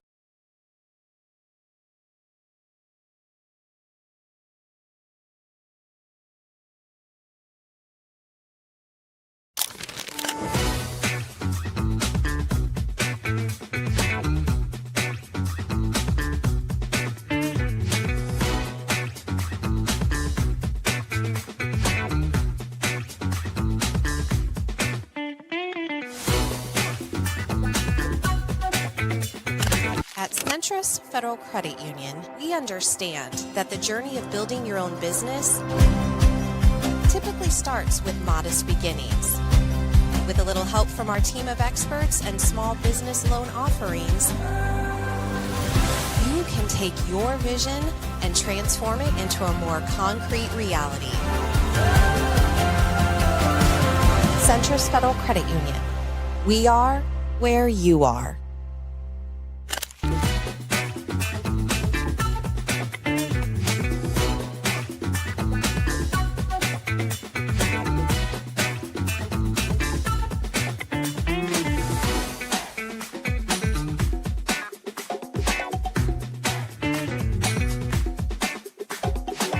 Omaha Marion into the state championship. Paige Miller hanging out with us. And Paige, first off, congratulations. You're in the state championship. First time since 2019 for Marion. I know that's been a goal for you guys, not only all season, but the past few years for you. Yeah, it's definitely so exciting. I'm so grateful to play with this team, and it's great to be going back there.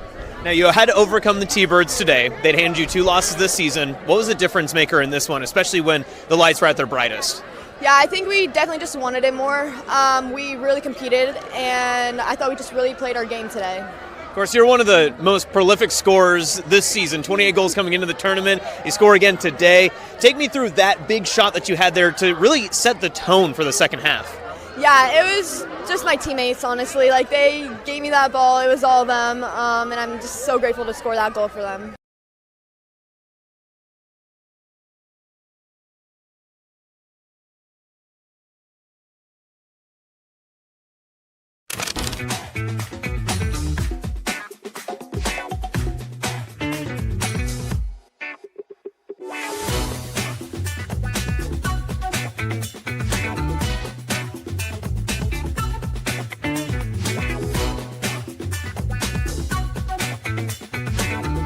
Lincoln Pius is into the Class B state championship as Tatum Hymas is now hanging out with us. Tatum, you were the difference maker today. This was a really big defensive struggle.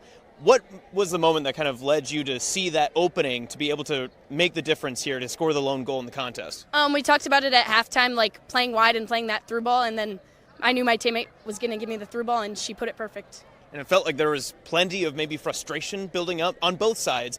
Just the lack of opportunities. How did you guys as a team work your way through that situation, be able to play through and then get this win? We definitely didn't think we were playing our best game, but we knew if we just kept playing our game, then it would come to us.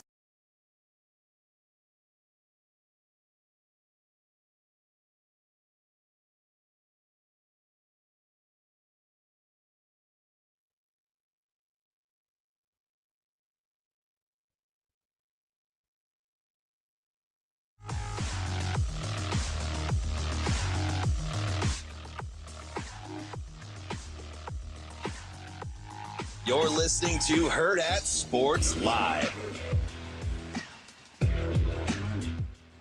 We're back here on Hurrdat Sports Live. That's DB. I'm Ravi Lulla here at Hurrdat Sports Bar and Grill, where it's still May. That means you can go get those beef tachos I've been telling you about, or maybe you want some on the little lighter side. They got the chicken strawberry salad as well, or come out get a refreshing breezy blackberry lemonade. It's so breezy. You seem, I mean, you're a big breeze guy. My son. Oh, yeah. Okay, that's different. Yeah. Not a big lemonade guy. Back in the day, I probably would have rocked some lemonade. Back in the day? Yeah. I like lemonade. This is the only 2 times I'll talk about him on the show, but you know who's a big lemonade in his drink guy? Who? T-Mose. Yeah.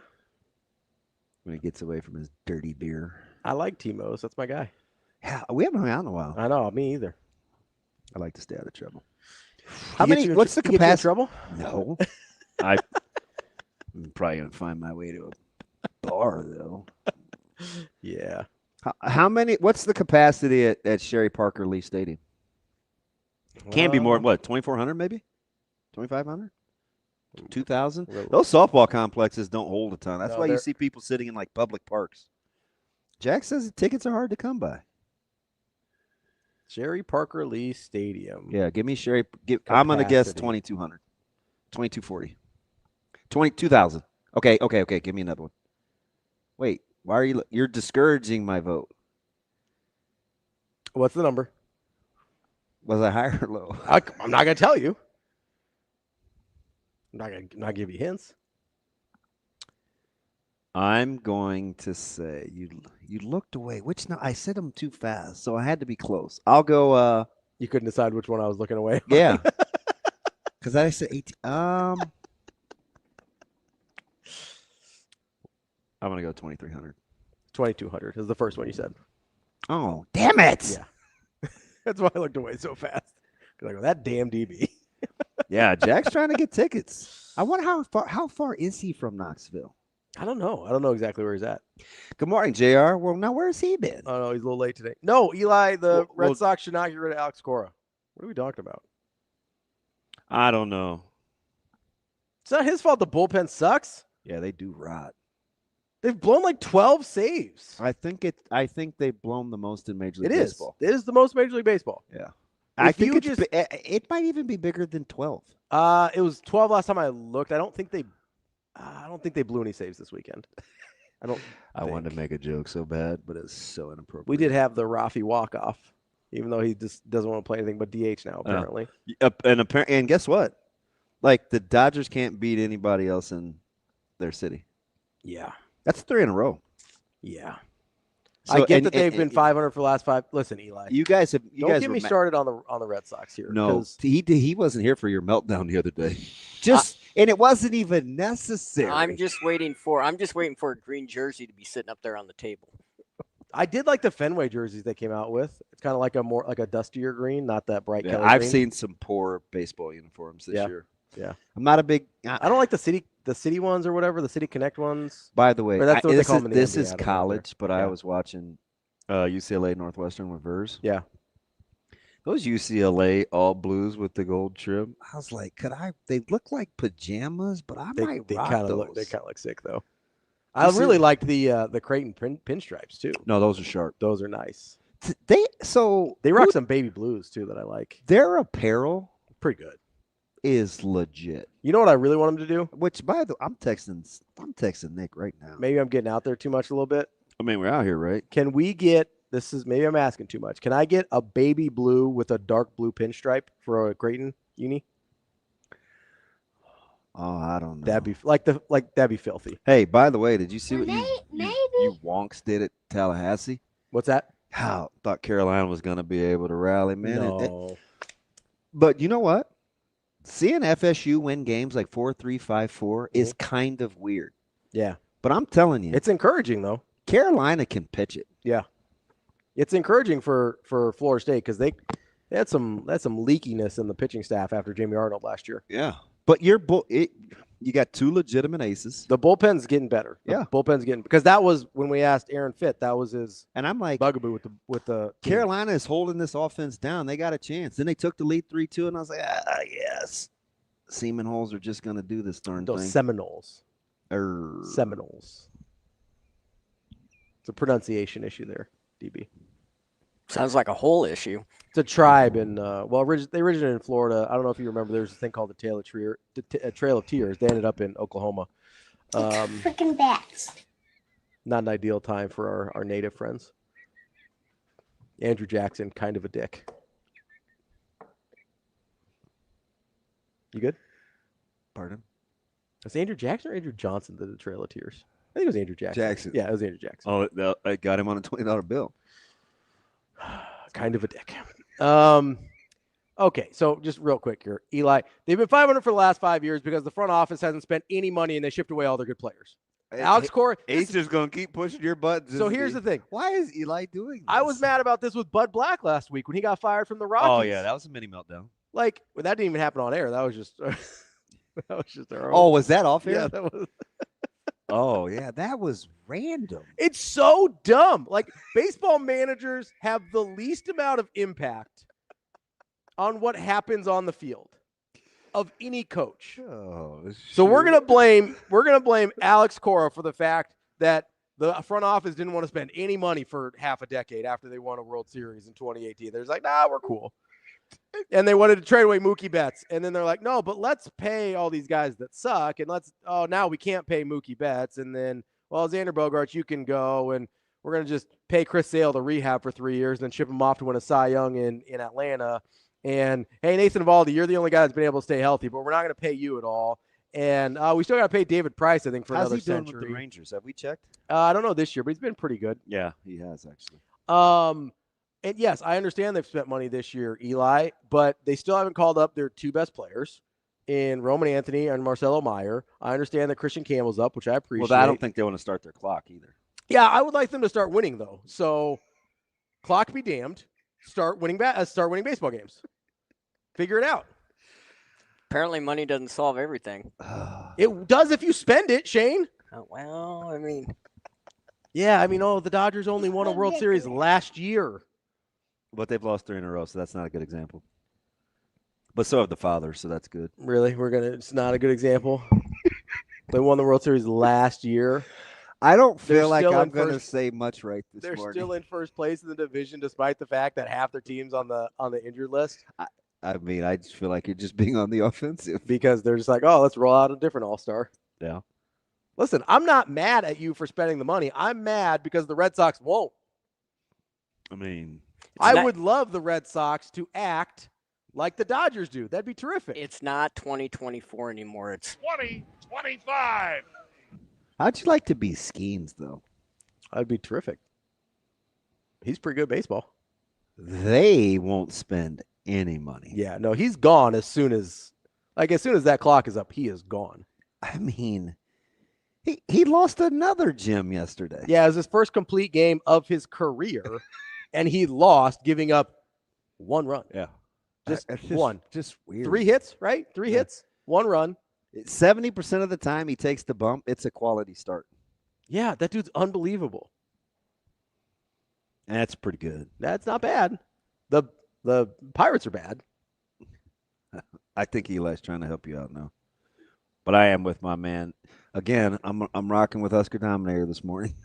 What Husker Dominator say? Core isn't real effective when he's not cheating. Tell him, Husker D. I'm not trying to catch your fire. Sorry. Never mind. I do not agree with you, Husker Dominator. Do not put that in the chat. I don't think it has. I don't think the cheating has anything to do. I apologize. With the fact I should not have read what he said. That the roster, I saw it earlier, that the roster hasn't been any good for 4 years. Like, that has nothing to do with banging on a trash can. Justin was not here this morning for your meltdown about Purdy.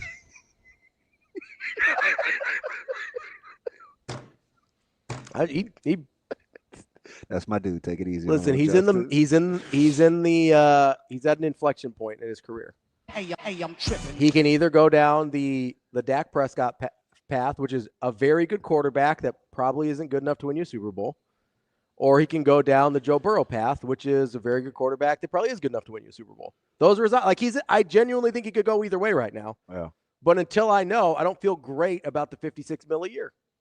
And I've been like, hey, bud, 40's still a lot. Can you make do with 40? Can you? Can you figure it out? Are we really doing this? Can you live in Arizona half the time so you can so the taxes are a little bit easier on you on the California stuff so we can, Do you like your roster? The 49ers roster? Yeah. Not really.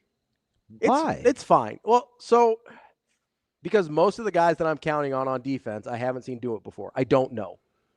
Right? It's a lot of guys that I like, a lot of young guys that I like. Like I said, I really like their draft class. I don't know if any of those guys can play yet. And I won't. Fair. Because you are going to have to start Mykel Williams. Yeah, you're going to have to start a lot of those guys. You're going to have to start, I can't remember the linebacker that they got. Warren? Nick, the undersized linebacker? Nick Martin. Martin, not Warren. They're going to have to start him. He's the only linebacker they have in that spot. They have to start him. They have to start Williams. They're probably going to have to start 3-ish rookies on defense. You know who you should start being all in on? Who? Luke Gifford. They might have to start Luke Gifford. He can play. Yeah. He's been in the league a while. See what he does with the Robert Saleh defense. You talk about competitive stamina. Yeah. That dude sticks it out. Dude, I got to hang around his parents. Has not been. They raised some. Hard-nosed is the nice way to say it. Yes. Yes. The Gifford. Shout out to Giffords. They have raised some tough-minded kids. You don't want to, yeah. What is it again? Hard-nosed. Hard-nosed. Hard-nosed. That's not what I was It's nicer than saying mean some bitches. That's the nice way. That wasn't even in the. Nah. That wasn't even in my. That's accurate, though. Yeah. Yeah. Both of them. They're rattlesnakes. That's what we like to call them. That much is correct. Skeens, 17 earned runs and 10 starts. Pirates have lost 7 of those 10. Yeah. Yeah. Who said that? Jay Sadie? Sadie, yeah. Yeah, oh, yeah. Yeah. That's incredible. Yeah. No, it's I mean, he's going to get paid. He's going to get paid. And he's not going to win a lot until he leaves the Pirates, though. That is. Oh, here's a resident fan. He said, I don't know. Purdy has some sneaky good pocket. He does. He does. No, that's the thing that and somebody made a. But I disagree, though, JP. They haven't drafted poorly. Yeah, they have. No, they haven't. The last few years they've drafted poorly. Okay, but that team was built on the draft. So early, yes, but they drafted really well until about 3-4 years ago. The last 3 or 4 drafts have not gone well. They haven't gotten a lot of starters out of that group. My opinion. Okay, I don't. I'd have to dig in. I'd have to dig in. Yeah, because anecdotally, I don't agree with you. Anecdotally, I think they drafted really well for a period right after John Lynch took over. And then since then, I don't think they've gotten a lot of high-level players out of their draft picks. Okay. Hey, Johnny, I spent some time at a pig processing plant this weekend, man. We got to talk. Mm-hmm. I just was telling Johnny. Johnny Pig, yeah. Johnny's a big pig bacon guy. I used him as a comp to the guys down in Elmwood. His bacon? Yeah. Yeah. Not just his bacon. I said, I know a guy that does a lot of his curing and cutting, and he's kind of that guy now. Yeah, so that's my thing for Johnny Pig. It's the lines that they have not drafted. Yeah, I'd like a little specificity. There's been spots where they've been okay, but on the lines. Yeah, because anecdotally, I don't agree with either one of you. Well, that's fine. And I just have this weird, sneaky suspicion I'll be right. Not on the lines, you're not. Okay. On the lines, you're definitely not right. You might be in some other places, but so on the lines, you would like to be a little more specific. Yeah, about the draft. On the lines, they have not drafted well to replace some of their aging guys. Okay, that's fair. They and that's where it really bit them last year. They've been okay in other places. Secondary, they've replaced pretty well in the draft. I think jury's still out on receivers. The only guy they've really drafted at a high position is Pearsall last year, and he got shot, so still waiting on him. And he didn't really have an opportunity with the guys that were in front of him. But I think on the lines is where it's bit him the most. Hey, so I don't know if Dustin was listening to us as he writes for the NBA. Yeah. Per league source, the NBA directed teams to return the core uniforms for conference finals and finals. City editions were only allowed for the first 2 rounds. Yeah, those things are right on cue. Those things are they were horrible. Can I ask you something though about what Aaron Gordon said? Because he's very weird. I don't know how much time you spend listening to Aaron Gordon, but I do because he's highly intelligent, and I like his career arc. Right, he's made himself a really good NBA player. He just went from the dunk guy to. No, he's done a really good job of finding a niche in the league. I get the television consumption and the inventory, but how soon before we change the NBA playoff schedule to 2 days off, including the travel day and a day of rest? Dude, it's killing these guys. It's killing them. Do you feel like they're being a little whiny? I don't know. So here's part of the problem with, and we'll get to Sean Deveney here in a little bit. Because I don't. I actually think he makes a legit point. I'll ask Sean. I don't think they're being whiny. I will say there is a big problem, by the way, just for Amazing Daniel, just for that. Just want to. Well, tell him.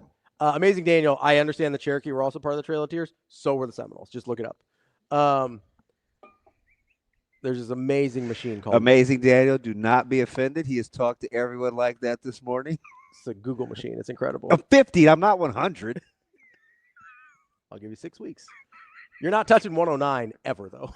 No. I wonder how soon I'd have to start my swing and then pray that that's where the pitch location was. Before they let go of it. Yeah. I mean, honestly. Yeah. So there's it depends on what we're talking about here, too. Like an average D1 pitcher versus the fastest D1 pitch of all time, which is the 108, 109 we were talking about from Pickens. So there's a big gap there too. Yeah, she is a gas can. So if we're talking about an average D1 pitcher, I give you a much better shot at that versus nobody's touching 108, 109. Depends. I would like for you to go be a Berean and figure out what is the largest barrel size that I would be allowed from a legal standpoint. I'm swinging that. If it happens to look like an ironing board, so be it. You go just get a cricket bat, see what happens. Got those things there. But by the way, you probably didn't dabble in any lacrosse. Did you see Penn State's comeback? No, I did not watch any lacrosse this weekend. I saw enough. I think they scored 8 unanswered and they scored 8 goals. And I'm a big lacrosse guy because my nephew's a lacrosse guy. And 8 unanswered. Yeah. In I don't know 6 minutes, maybe 8. I saw enough lacrosse players with the Warriors playing Pat Spencer all the time, so I'm good there. I thought you'd get that joke.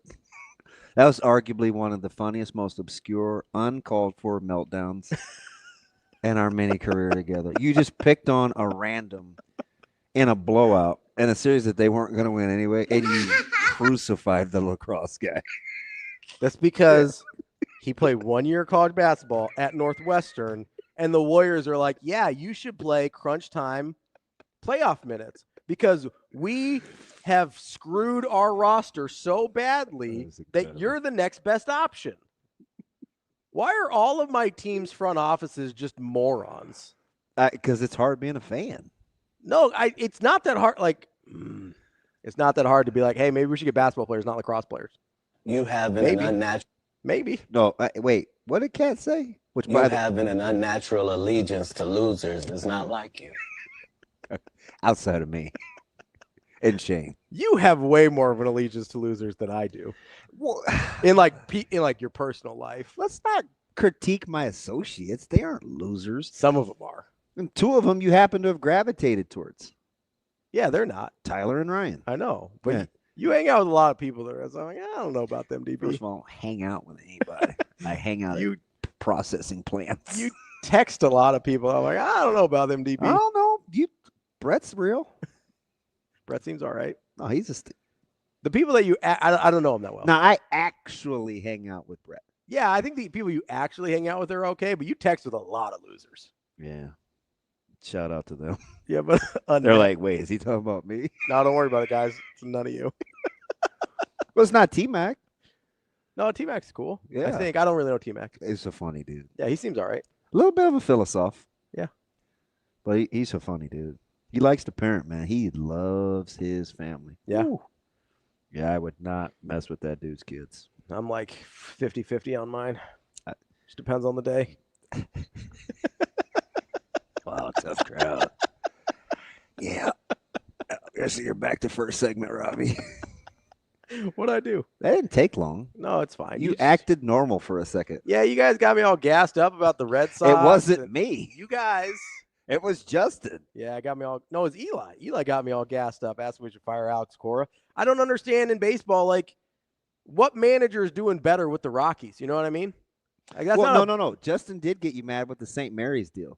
And then you melted down on break and went to Google. I didn't melt down. I was just like, I was exactly right. I got the records right even. How many times did you say you were right during the break that we took when I was walking around the little thing here? 4. Okay. You were not happy. Well, you know. And it was Justin's fault. Yeah, it was Eli that really got me gassed up with the Cora thing, though. I don't understand that in baseball. Like, what do you think anybody besides Bud Black's going to do there? Not win very many games because that roster rots. It's fine.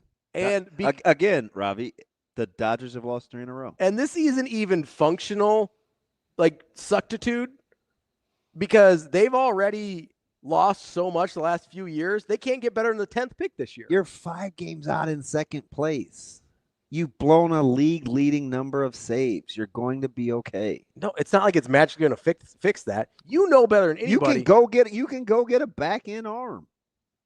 Yeah, because they've done a really good job of spending and going and get the things they need over the last few years. By the way, I know I belittled him. Mm-hmm. And on a day where I gave the Red Sox as the winner, he hit a 3-run walk-off in extras. I wasn't a fan of that. Do we need to have some speaks about Baez? Or I thought we had those conversations about. No, we joked about Baez. I mean, my man's like an 811 OPS. He's hitting almost 300. Yeah. Yeah, you don't. Are you calling to the bully? What are you doing? No, I'm getting the veins ready for whatever Baez is taking. Oh, that's tough. I don't think we can be that accusatory. I think after 7 years, if you've been bad and all of a sudden you're good again, I'm going to have some. Well, questions. he's only. I'm going to have some questions. I think he's only got 5 or 6 home runs. He's just rusting up. It's not like he's leaving the ballpark. What? Steroids can help you do a lot of things, DB. A lot of things. Not all of them are homers. I don't know if you know this, but pitchers were taking PEDs too. It wasn't exactly for their pop in their bat. Wait, Shane, put that back in bold. Somebody said something about the Dodgers in the World Series. What did I see? He said they don't win it without Roberts, I believe is what he said. Oh, I'm Eli, you know what? I'm probably going to ride with you. Listen, there's a difference between I'm probably going to ride with that. And I've been hard on Roberts, but I think Doug Dizzle, E. Lizzle is absolutely right. Red Sox, great. David Roberts. No. Stolen base junkie a couple of times during a series. Overinflated value. Dave Not Roberts, Red overinflated. Sox. That changed the entire course of baseball history. It's Oh, fine. my Lord. But there is a different, like a manager on a good team, a good manager on a good team can make a few percentage points difference. A good manager on a bad team, like maybe the Rockies have 9 wins instead of 7, but you're not feeling great about that. It's a bad roster. You think, is Eli using an accelerant or an auto igniter or a match or what? Some kindling for sure. He's watching it burn. I'm just saying, Javi Baez is hitting, you know what he's hitting this year? Close to 300. 291. You know what he hit last year? Oh, around the Mendoza line? 184. You know what he hit the year before that? Same. 222. You know what he hit the year before that? 238. Yeah. Yeah, because guys, he's a Mendoza line guy. Guys at 32 all of a sudden often get better without help. That's DB. I'm Ravi, Lulla. Sean Deveney from the Heavy coming up next.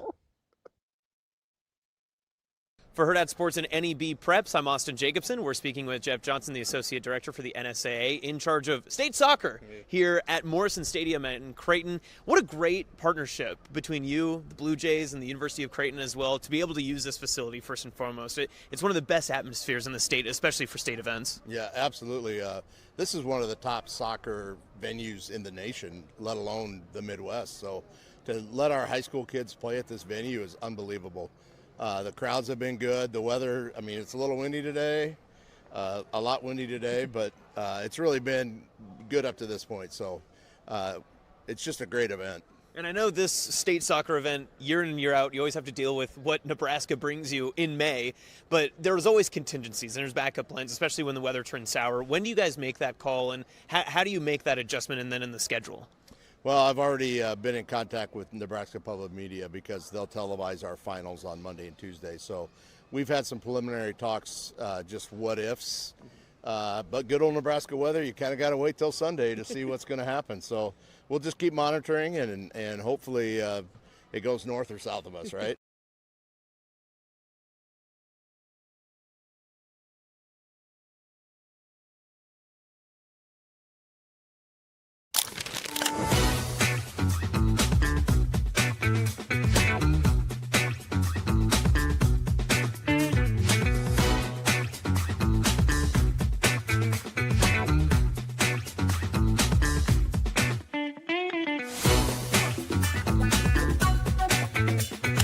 At Centris Federal Credit Union, we understand that the journey of building your own business typically starts with modest beginnings.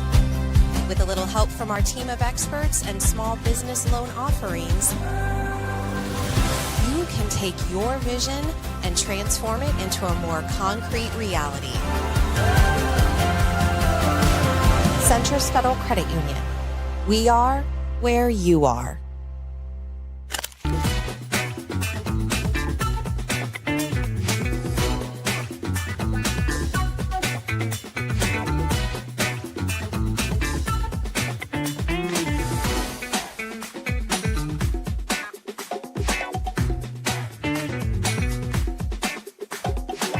Omaha Marion into the state championship. Paige Miller hanging out with us. And Paige, first off, congratulations. You're in the state championship. First time since 2019 for Marion. I know that's been a goal for you guys, not only all season, but the past few years for you. Yeah, it's definitely so exciting. I'm so grateful to play with this team, and it's great to be going back there.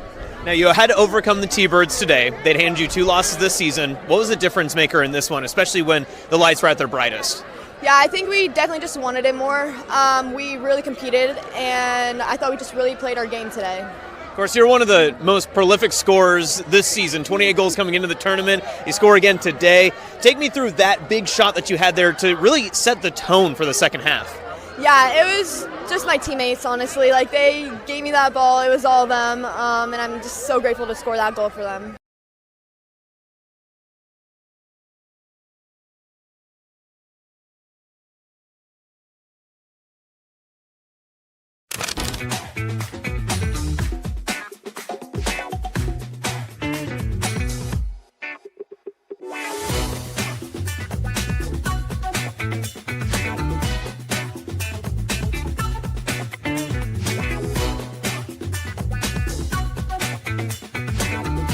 Lincoln Pius is into the Class B state championship as Tatum Hymas is now hanging out with us. Tatum, you were the difference maker today. This was a really big defensive struggle. What was the moment that kind of led you to see that opening to be able to make the difference here, to score the lone goal in the contest? We talked about it at halftime, like playing wide and playing that through ball, and then I knew my teammate was going to give me the through ball, and she put it perfect. And it felt like there was plenty of maybe frustration building up on both sides. Just the lack of opportunities. How did you guys as a team work your way through that situation, be able to play through and then get this win? We definitely didn't think we were playing our best game, but we knew if we just kept playing our game, then it would come to us.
Welcome to Hurrdat Sports Live.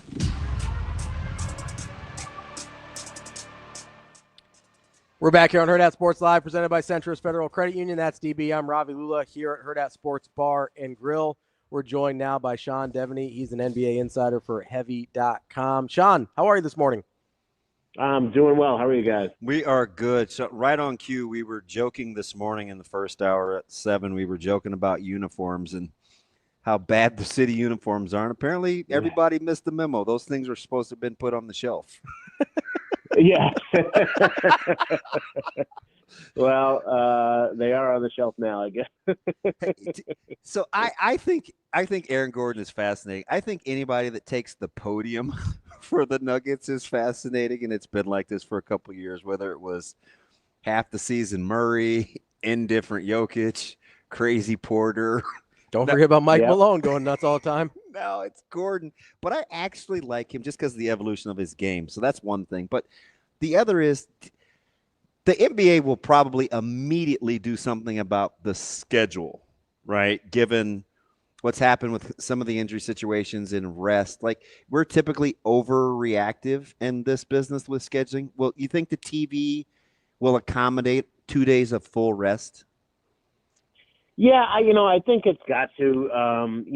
This was really the first year where I can remember it being that much of an issue, where you had the everyday nature and you didn't have days off for travel. That's the big thing. Like, I have no problem, and I don't think anybody has a problem with, we play in Denver, day off and play again in Denver. The following day, where you get 1 day off between, but when you do the travel and then you're playing, I think that's where a lot of guys had the issue.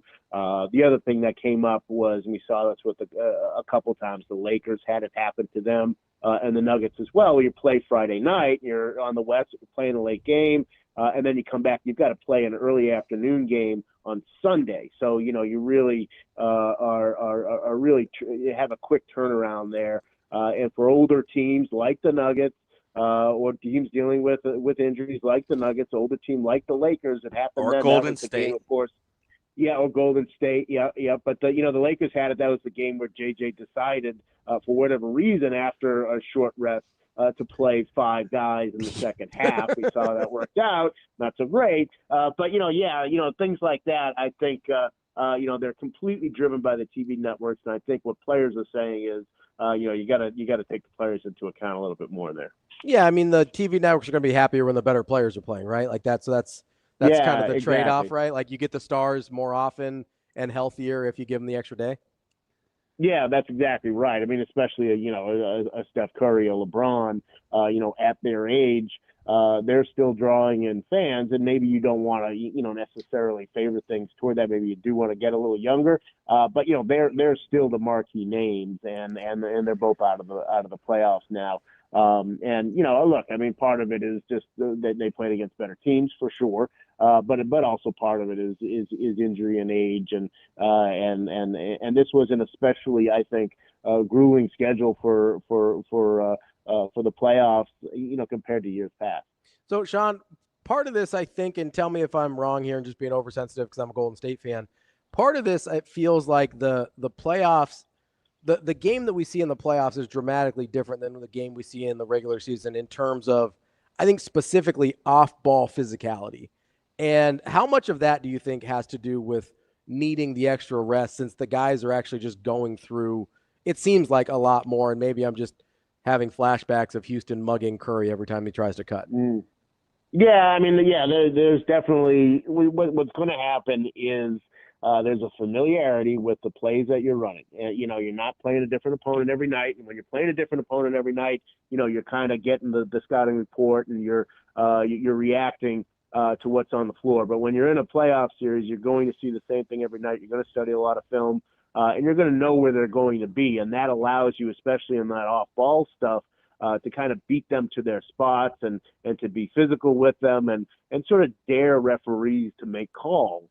Refs don't want to take over the game, no matter what people on Twitter say. Refs don't want to take over games, and so they will swallow some whistles that maybe they would blow during the regular season. So it definitely gets more physical, and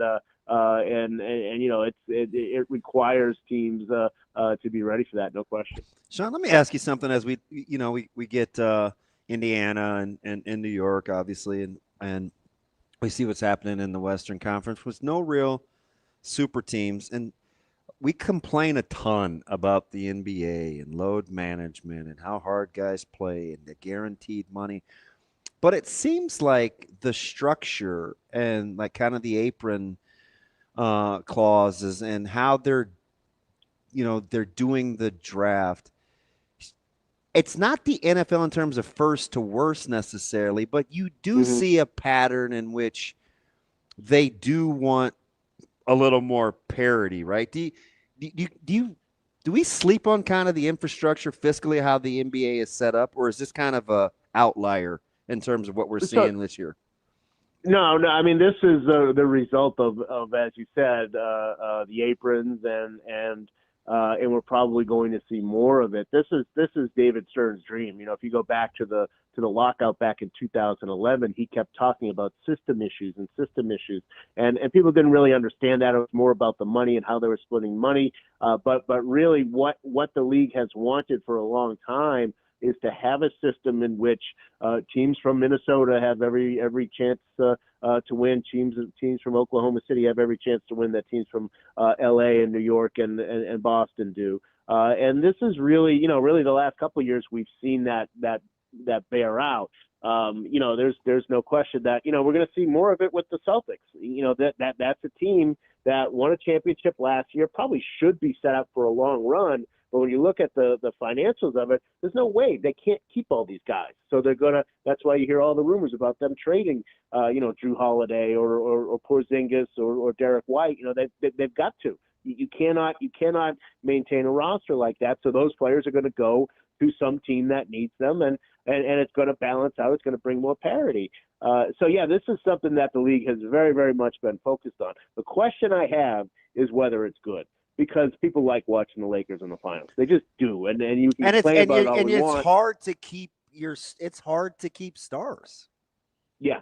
Exactly. Right. And so, this is going to be a test, and we'll see what happens with the ratings and stuff. If you get a Pacers and Timberwolves final, are people going to watch it? That's going to be the real question. So, the league is getting what it's asked for, but it is a situation where it's sort of like, all right, be careful what you wish for. You might complain that the Warriors had a dynasty from 2014 to 2022 to 2022, but people watch those games, and so you can complain that you want more parity, but we'll see if it's not the NFL. NFL, you could have Carolina playing Seattle, and people are going to watch it. In the NBA, it's not necessarily that way. We'll see how this plays out. Sean, can I make the argument that a lot of this would be fixed if the NBA figured out a structure to not play or to not have to pay basically role players $40, $50, and $60 million a year? I mean, the way that they did the all NBA incentives, it sort of forces you into that position where if a guy has one really good year, he all of a sudden ends up in the same category as a LeBron or a Curry or a Jokic. It worked for Lou Dort. Right. Like, yeah, you end up with these guys that. Now, remember we thought he was overpaid. Now he looks cheap. Right. Like there's the 4-year, $60 million contract for anybody that's like Gary Payton's making $17 million a year. Like that guy, the middle class of NBA players basically gone. If they figure out a way to fix that, does that all of a sudden make the apron thing much more manageable? Yeah, I mean, this is something that the union is going to have to push back against, and it's going to be difficult because you're going to have players at the top of the food chain here who are not going to want to see these things changed, and people in the middle and the bottom, which is a great mass of the players. 450 players. You're talking about probably 350 of them that feel like they're underpaid. So yeah, that's going to be a big question of what the union can do and what the solution is. There's no question that it is migrating, to really where the star players are being way overpaid, and you are getting a guy like a Michael Porter Jr. In the right place at the right time, who gets a $200 million contract. And is essentially a role player, should not be getting paid that. But you wind up with these strata, basically, where, once you are in one strata, you're not going down. And even if you're not, Jimmy Butler is 35 and he's still a very good player, but he's not a max player, but he's getting paid like a max player. Brad Beal, same situation. Just because that's what he's been paid before, teams are almost in a position like, well, we've got to keep paying him that. And you see it time and time again. Once you're at that level, you never take a step back. Teams never say, we want to pay you, but not quite that much. And if they do, then play. Look at Klay Thompson as a good example of a guy. The Warriors came to him with a very reasonable offer. He said no. They were going to give him $25 million a year. He said no, and he winds up signing in Dallas for, I think it was $13 million a year. So players get mad if you ask them to take that to give some of that money back. But there's no question that teams, especially with the way the apron is now, they're going to have to be a lot more careful with these contracts they give out. So it's interesting. Is there we see it in the NFL. We've seen it in in Major League Baseball, where you don't want to start guys contracts the 5th year if you're not a first round guy. There's all these little built-in nuances in these other sports to protect the opt-out year in the last year of the contract. Could you see the NBA going to, and I get it would have to be collectively bargained, but is there something to be said on the table or at the table for guaranteed money versus contract lengths, or in addition to certain contract lengths? Could you see some sort of clauses being added or collectively bargained to limit the liability of guaranteed money?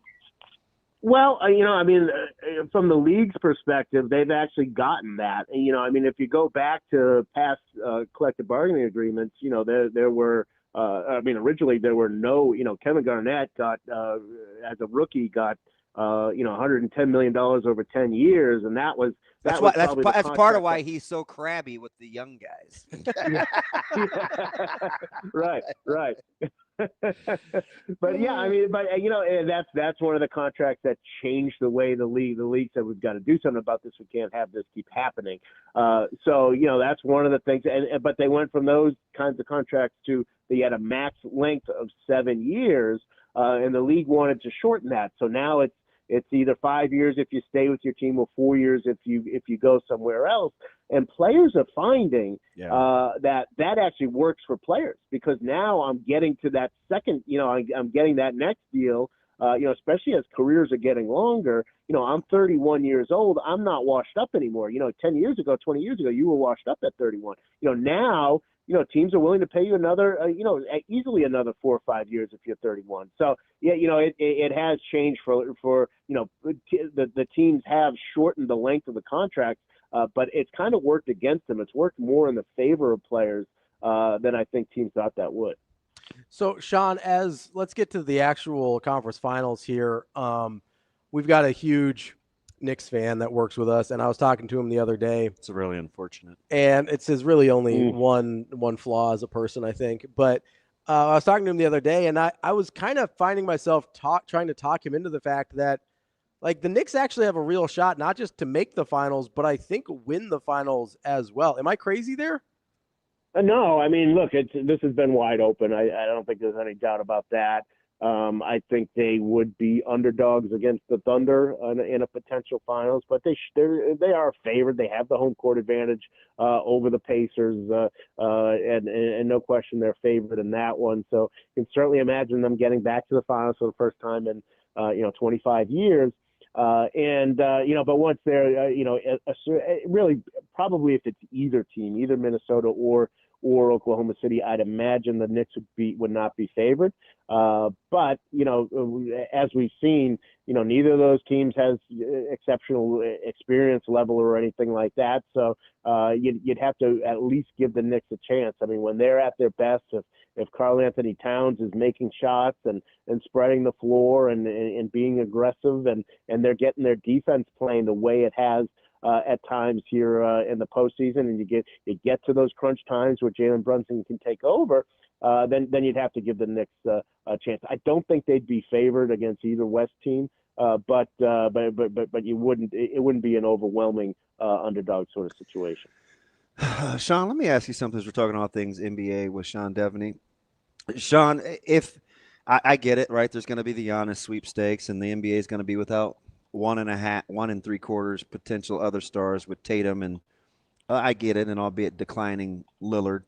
Wemby does come back. When you're looking at kind of the future and where the league is headed, attendance was high, ratings are What's going to be the balance, do you think, for the commish to continue to grow the game with some budding young stars as he gets ready to usher out kind of the older guys with the face of the league is a little too cliche, but as they transition the star power? Yeah, I mean, the one thing the league has that I can kind of fall back on at this point is that it does have, a new 11-year TV agreement. So, that's sort of baked in. They don't have to worry too much about this transition period from LeBron and Steph to whoever's going to be next. Now, there are some pretty good candidates for next. They're not in the biggest markets, of course. Anthony Edwards and of course Wemby, as you mentioned. We'll see what happens with Cooper Flagg and how his transition is. But yeah, they're going to have to find the next sort of superstars. We'll see how Luka Doncic comes back next year. He's still only 24, 25 years old. I mean, he still has a bright future ahead of him. So it could be him that we see more falling on him now that he's in LA, especially. But there's no question that the best players after sort of the wave of superstars that we've seen for the last 15 years, they haven't really emerged. They haven't really captured the casual fan. At least not yet. We'll see if this postseason changes anything. If it's Jalen Brunson gets that attention, if it's Anthony Edwards, like I say, or Shai Gilgeous-Alexander. I don't get the sense that those are those are not names that my mom knows. She knows LeBron and she knows Steph Curry, but she didn't know Anthony Edwards or Shai Gilgeous-Alexander. And we'll see if they kind of rise to that level. or if it's going to take that younger generation of Wemby and Cooper Flagg and guys like that who wind up taking the mantle. But there's no question that's an issue. The one thing that the commissioner has, though, is he's got that 11-year deal in his back pocket. Are you cheering for the broke neck pace potentially of like a Timberwolves and Pacers kind of frenetic deal, or the foul, draw foul, herky jerky, Shea Gilgeous versus Jalen Brunson? Yeah, I mean, I think the narrative of the best narrative, of course, would be Timberwolves and Knicks. I mean, that would be, because they made the big trade and here they are meeting in the finals. I don't think anybody would have put money on that back in the summer. So that would probably be the best narrative. But getting the Thunder going against the Knicks, a young Thunder team, and 60 anytime the fouls. Knicks are in the finals. 60 fouls. It's going to be tough to watch. Like, the narrative would be good, but I don't think people understand that you're right. That would be some tough. That it would be very challenging. There'd be plenty of calls to fire the refs over and over and over again. We'd see that over and over and over. So yeah, it's kind of pick your poison there. But yeah, really though, like a Pacers Timberwolves finals, while it's not something that is going to resonate from coast to coast, man, that would be fun. Pacers are a fun team to watch. I hope people pay a little more attention to them, because especially the way they played over the last 2 months. They've been pretty unbeatable, and they've forced everybody to play on their terms. I think that's that's going to be this next series is going to be fun. If the Pacers were to advance, man, that'd be fun too. It'd be interesting to watch guys like Neesmith, kind of underappreciated, really good defenders, and he's going to pull his hair out. And there's a lot of it with Brunson and guys like that being able to draw fouls and the physicality of Hart. How much of that series do you think boils down to the Pacers' maturity on the defensive end to be patient with how the Knicks actually play? Yeah, I think that's a good way to look at it. Is the Pacers come in with the way they want to play and a game plan, and they do that every time. And whether they win or not depends on whether they can force their plan over yours. And when they start to get away from that and they start to play other teams' game, that's when things go south for them. I mean, if we look at the playoffs, they're averaging 118 points a game. The 2 games they lost, they scored 101 and 104. This was in the playoffs. So, for those the 8 games that they've won, they've averaged about 120 points, and that's how they want to play. So they can't get into what the Knicks are doing or the fouls, and they've got to kind of let that go and just get the ball and get up the floor and keep running and force the Knicks to play at that pace. That's really what the Pacers want to do, and that's going to be the key for them. Sean, let me ask you about the Thunder, and I've got 2 questions here. First one is, do you trust their secondary scores enough after SGA to feel good about that? Because we saw in Game 6 and Game 7 the good and the bad with Jalen Williams, right, where he goes to 3 for 16, he's hitting layoffs off the back of the rim, can't buy a bucket, and then you see Game 7, and he's like, oh, that's the guy I thought we were getting. And then after that, it's kind of like, okay, can Chet be assertive enough to be the number 2 scorer? Caruso is kind of that guy on defense, but offensively, you probably don't want him to have to carry a huge load. Do you trust, and maybe it's open enough that you can have some missed games with your number 2 scorer if you're the Thunder, but do you trust their number 2 enough in order to get them across the finish line for the NBA Finals? Yeah, I thought Game 7 was really big for Jalen Williams, considering what had happened in Game 6 and what we've sort of seen from him. So, that has to give you a little bit of confidence. And look, this is a team that is kind of learning as it goes here, and he's probably as important as anybody in terms of that. Do I trust him though? No, he's not proven it. I think Game 7 was a step in that, but he's got to be able to be consistent. He's got to be able to still have an impact on the game when he have a positive impact on the game when he's not making shots, and that's kind of the next step for him. And we haven't really seen that. You're right about Chet. He's not been as aggressive as he should be. There isn't really that consistent number 2 guy for them. they can certainly get you with depth, but that's probably not what's going to win for you in the playoffs, especially when you get into some crunch time situations. Okay, Sean. So hear me out. If I'm the Thunder and I say to Milwaukee, because we talked about faces of the league and somehow didn't mention Giannis, who might be the next most famous player in the league after some of the guys we talked about. If I give you the option of saying, hey, you can have anybody on our roster except for Shea and except for Jalen Williams, and you can have whatever 4 picks you like the most. I don't know. You go Chet, let's say it's Chet, Lou Dort, and pick somebody, and you get whatever first rounders, which the Thunder have plenty to offer. How long are you thinking about that if you're Milwaukee? Yeah, I mean, I think that's the best fit. And if things don't work out, if Oklahoma City doesn't win a championship here, I think that's where they've got to look. Now, we don't know that they would, and there hasn't been any word that Giannis would want to go to Oklahoma City, and I think Milwaukee is going to take that into consideration. They're not going to send him somewhere he doesn't want to go.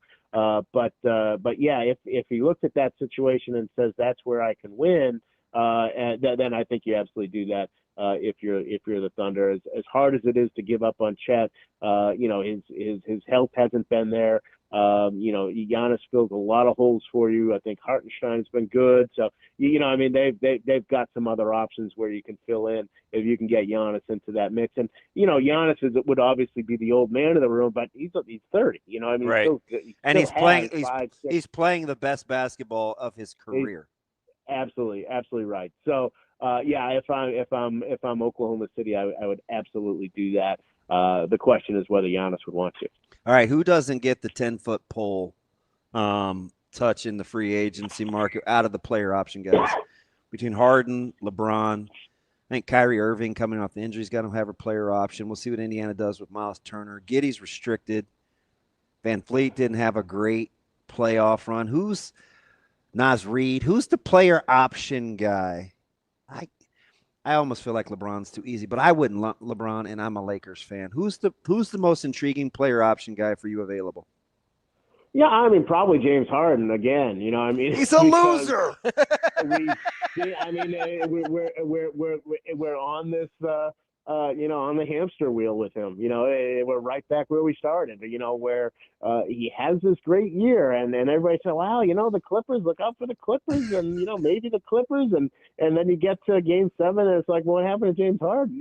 I mean, where was he? He had a great year. I mean, it's historically bad. Historically, it's unbelievable. And so at some point. Is somebody going to finally say, this isn't, we can't, I'd rather just go somewhere and sign a minimum guy. And at least, if he stinks, at least I know he stinks for 82 games. I don't have to get my hopes up and then have them dashed when I need them most. So, he's probably the guy who I think is the most interesting. LeBron is Lakers or buzz. I mean, if he were to retire, then he would retire. I don't think he's going to. Please do. And could he go to Cleveland? No, he's not going to Cleveland. It's either the Lakers or retirement for him. Kyrie is going to re-sign in Dallas. I mean, they kind of painted themselves into a corner on that. So that's going to happen. So yeah, to me, it's really James Harden, and do the Clippers bring him back at what number? And if not, then does he choose to not opt out? Can he read the room and say I better just kind of keep what I got here? All right, Sean, we appreciate the time as always. I'm just gonna throw this out there real quick. Jaylen Brown for Giannis straight up. Who said no? Yeah, the Bucks. Okay. I don't think the Bucks would do that. I think the Celtics would. I don't think the Bucks would, though. All right, I just had to ask. Well, I'm like living on the trading machine. So plus they'll get one more if they move Jaylen, but they're going to be playing without Tatum. I know. Celtics could look way different next year. That's what I'm saying. Intriguing. Maybe you mix things up a little bit. Maybe Yeah. I'm just, They will. Appreciate it, Sean. You throw Baylor Shire minutes even. We're big Creighton guys around here. We're always deep fishing. In the trade machine. Yep. Deep in the trade machine there. We appreciate it, Sean. We'll talk to you later. All right. Thanks, Sean. Guys. That's Sean Deveney from Heavy.com talking a little NBA. We will be back in just a minute and continue here on Hurrdat Sports Live. That's DB. I'm Ravi Lulla here at Hurrdat Sports Bar and Grill.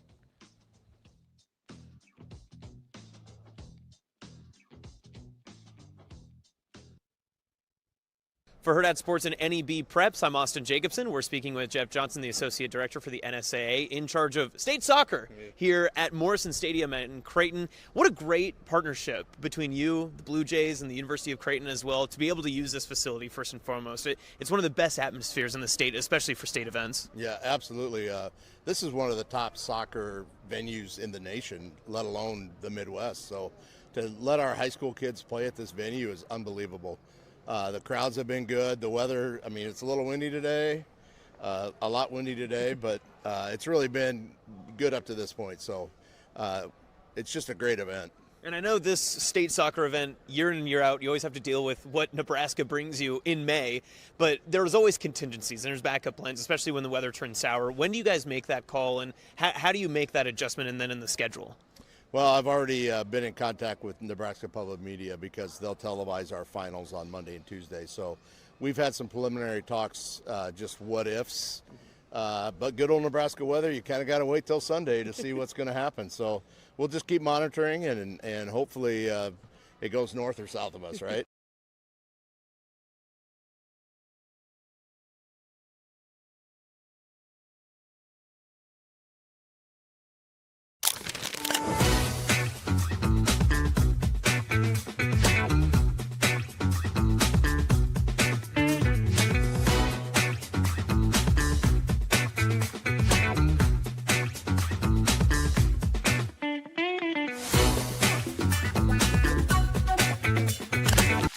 Centris Federal Credit Union, we understand that the journey of building your own business typically starts with modest beginnings. With a little help from our team of experts and small business loan offerings, you can take your vision and transform it into a more concrete reality. Centris Federal Credit Union. We are where you are.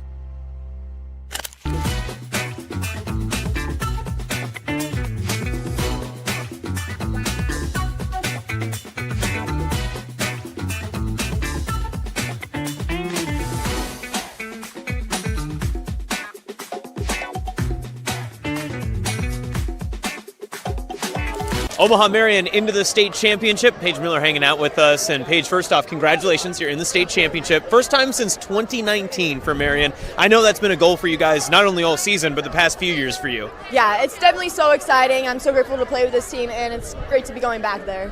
Now, you had to overcome the T-Birds today. They'd handed you 2 losses this season. What was the difference maker in this one, especially when the lights were at their brightest? Yeah, I think we definitely just wanted it more. We really competed, and I thought we just really played our game today. Of course, you're one of the most prolific scorers this season, 28 goals coming into the tournament. You score again today. Take me through that big shot that you had there to really set the tone for the second half. Yeah, it was just my teammates, honestly. Like, they gave me that ball. It was all them, and I'm just so grateful to score that goal for them.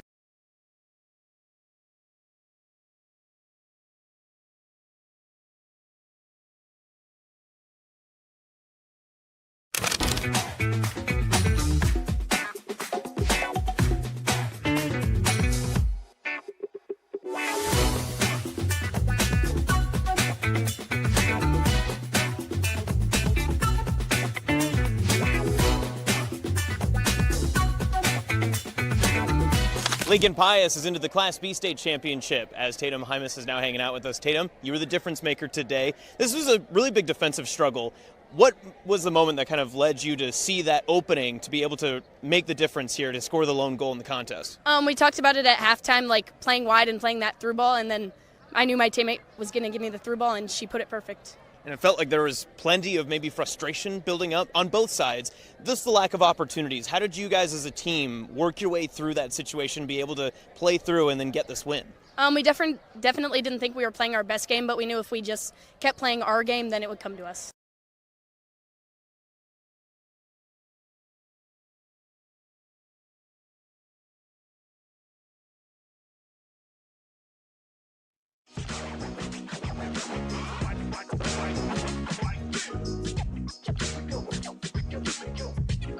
You're listening to Hurrdat Sports Live. We're back here on Hurrdat Sports Live. That's DB. I'm Ravi. Lulla. That's Captain Jack Sparrow with the cutout there. We're here. I have another. Well, she's my friend. He's my friend. He just has a nice smile, so that's why he's up there. Again, it was Smiley. Everybody's asking me what DB here for big smiles. Well, I said it this morning. It was a gloomy morning. I wanted people with nice smiles, so I picked these two people. You know what you need to do? I don't know what this dude from Pirates of the Caribbean is doing. But I just want you to know the only a guy that would call himself amazing would send me an own fathead of a himself. big fat head that's bigger than anybody else. So I'm a little crowded. He does look like he's like looking down over the other fatheads. Yeah, that is Captain Jack Sparrow. Very condescending. You know what you need to do though, if you're big Cherokee guy. If you're gonna be sorry, we weren't the only ones. Just saying. It's exclusionary, Daniel. Expect more from you. Don't. And apparently, and you also, since you have this way of making people mad, the whole losers rant, you got some people. Asian Y is not happy with you. T-Mac's not happy with you. Boyce is not happy with you. Like, you just can't be calling people losers. Like I didn't call any of them losers specifically. John, JL, said he's in the losers, definitely in the losers category. Listen, if you're putting yourself in the losers category, I can't help you. I can't help you. I'm going to tell you about this dude. You with definitely talk to gas some station losers. Keno sometime. Yeah. Oh, speaking of guys that we talked to, not losers. Definitely not losers. Congrats to our guy TK. He's officially a lawyer this morning. Oh, good for him. I wondered where he'd been. Yeah, he got it all done. Passing things? I think so. I don't know if he's passed the bar yet, but he's graduated.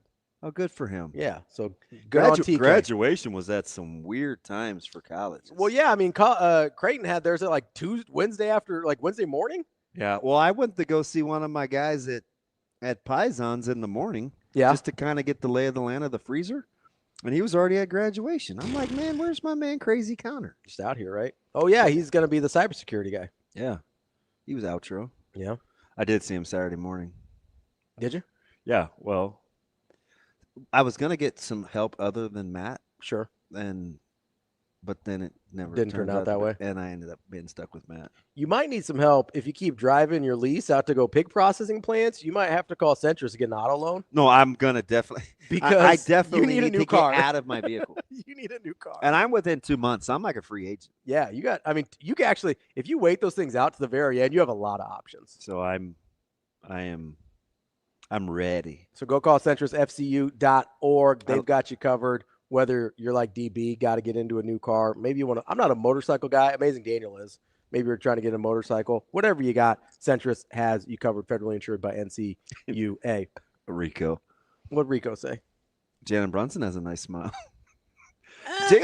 Who draws more ridiculous fouls, Jalen Brunson or Shea Gilgeous-Alexander? So none of them are as bad as Peak Harden. That's 100%. SGA is pretty bad. So SGA is weird because his game is just very hurty. He's a foul hunter though. He is. He's a free throw merchant for sure. But free throw merchant. That's what they call him on TikTok. Oh, gotcha. The guys that live at the free throw line, they get like 10 plus attempts a game. It's like free throw merchant. But Rico's gonna lose his mind with cheering for the Knicks. If they go and he's by far the youngest Knicks fan I know. It's not even close. Yeah, every Knicks fan I know is older than me. So you would hate him a little bit because you know good. I need something to be. You know why he's a Knicks fan, right? Please say something good so I can finally be mad at him. So it's because he followed Melo from Denver to the Knicks. That's why he's a Knicks fan. Oh, he's a follower. Yeah, he's a player but guy I can't be mad at him because I love Melo. Love Melo. Yeah, but he's a player. I hope you're cognizant of your own act.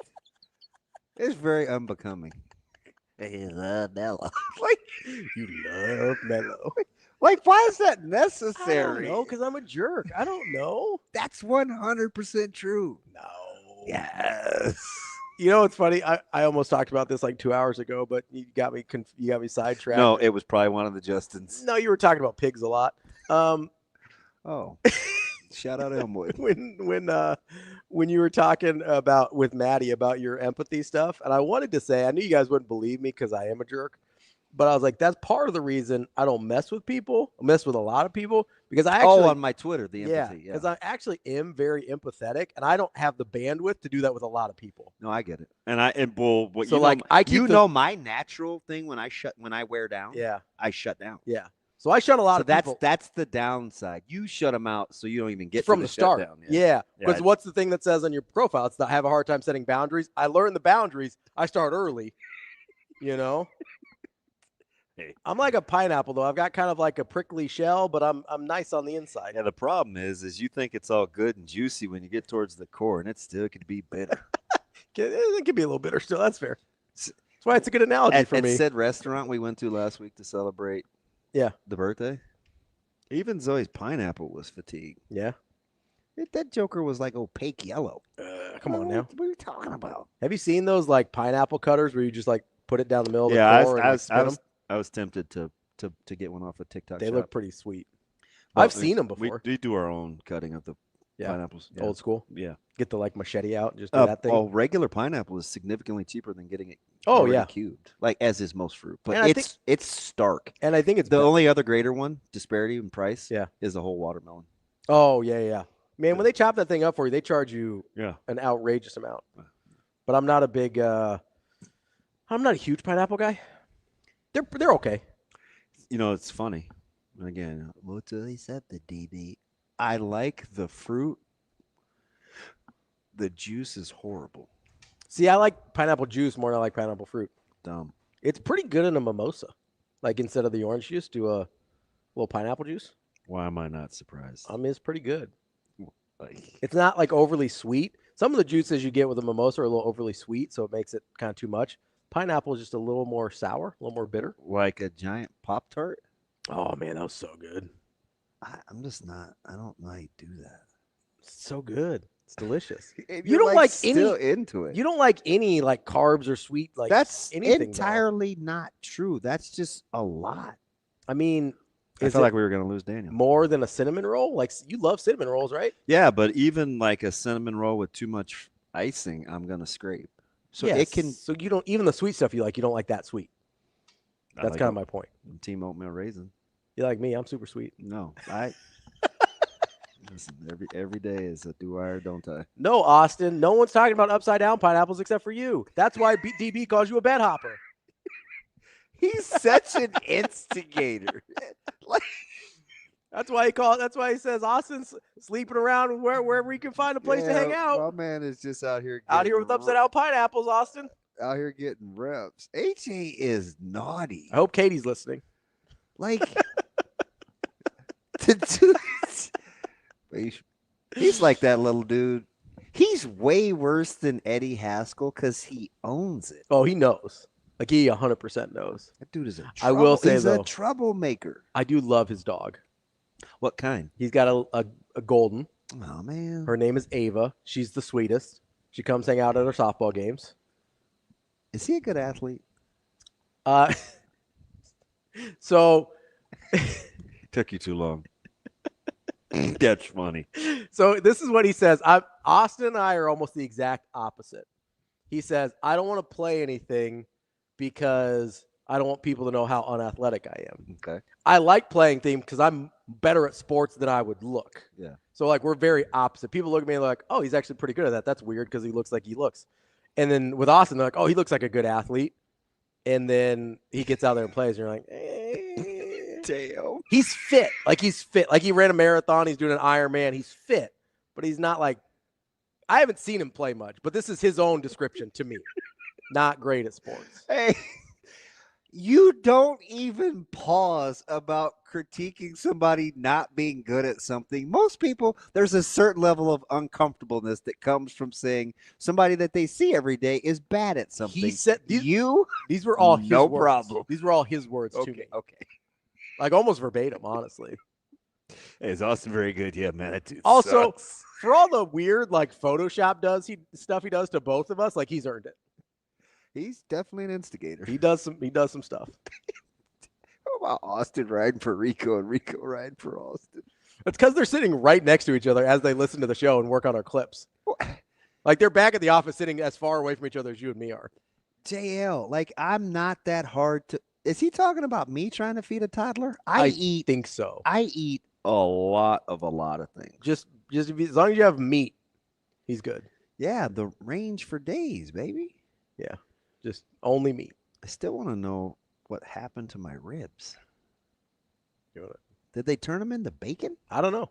I had an inordinate amount of bacon. I don't even know how that works, if I'm going to be honest with you. Don't worry, I kept my cut sheet. Like, I don't know. Can you turn ribs into bacon? Is that a thing? I think I only have 2 little things of slab. Johnny Pig, help me out. Can you turn ribs into bacon?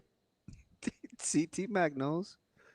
Wow. Never said Austin and I were friends. No, I'm just kidding. Are you just like there's normal people there? Like if you said, I did hesitate. Like You if go, you you're said, taking "Hey, too long." DB," when Shane had to throw the football, how'd he look? And I wouldn't just go all in and say he was horrible. I would have to him all around. Except for me, when you've never seen me do these things, you're like, nah, you can't do that. Well, your confidence is so irrational. It can't be what you say it is. It just can't. I feel like I'm not irrational at all. I feel like I'm. You were talking about snapping off 12-6 benders the next day. I'm like, your elbow will be on the shelf. All I said was that I can throw a curveball that does what it's supposed to do. Man, I didn't say about striking you out. That I didn't thing's say gonna about look like an ephus. I didn't say about blowing one by you. I just said I can It's throw a not 12. even about me. I'm just saying it's very hard on I me. just said I can throw a 12-6 that will break like a 12-6.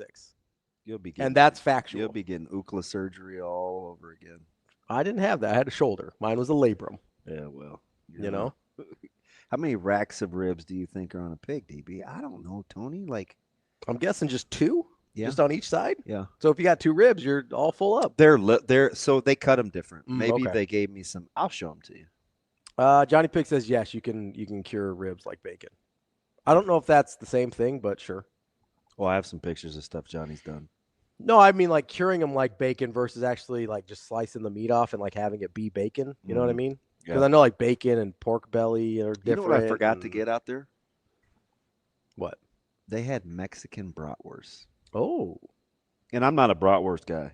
Like, I didn't even get any. Yeah. Remember, you heard me talk. Yeah. I'm like, Bratwurst are- like, yeah. let's make that the sage. But it did look good. Mexican bratwurst. I had the other day, I had some, I don't know if they were technically bratwurst, but they were like bison. Oh. And they were really good. No free advertisements, but there's a place on the outskirts of town that does an unbelievable bison. Yeah, I just got them at the grocery store, and then it's unbelievable. RP cooked them up when we were over there, and they were really Oh, good. brats? I'm talking about like the actual steak. Oh no, I'm talking about a brat.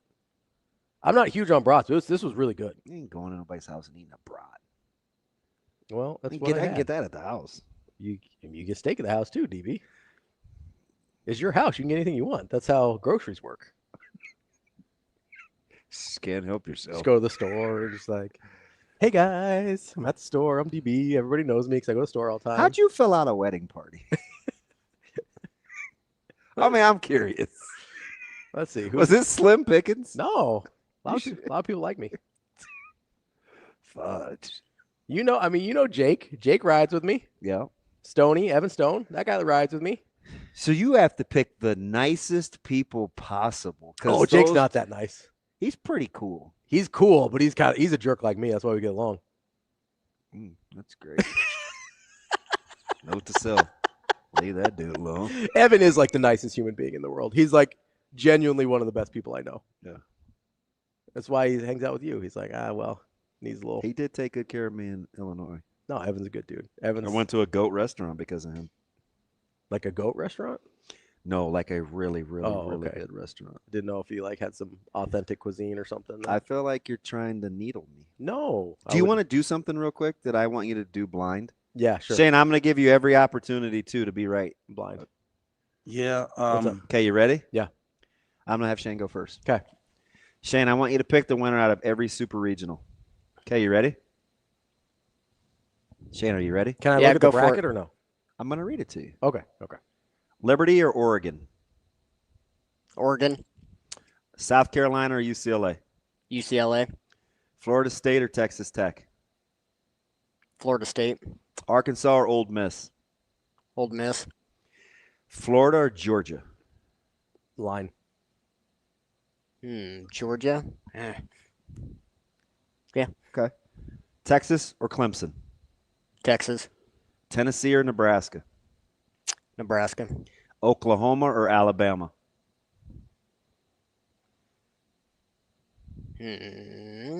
Oklahoma. Okay, Super Regional start May 22nd. Cut that segment up. Ravi, ready? Yep. I'm going to start from the bottom and go back to the top. Okay. Oklahoma or Alabama? Oklahoma. Tennessee or Nebraska? Nebraska. Texas or Clemson? Texas. Florida or Georgia? Florida. Arkansas or Ole Miss? Arkansas.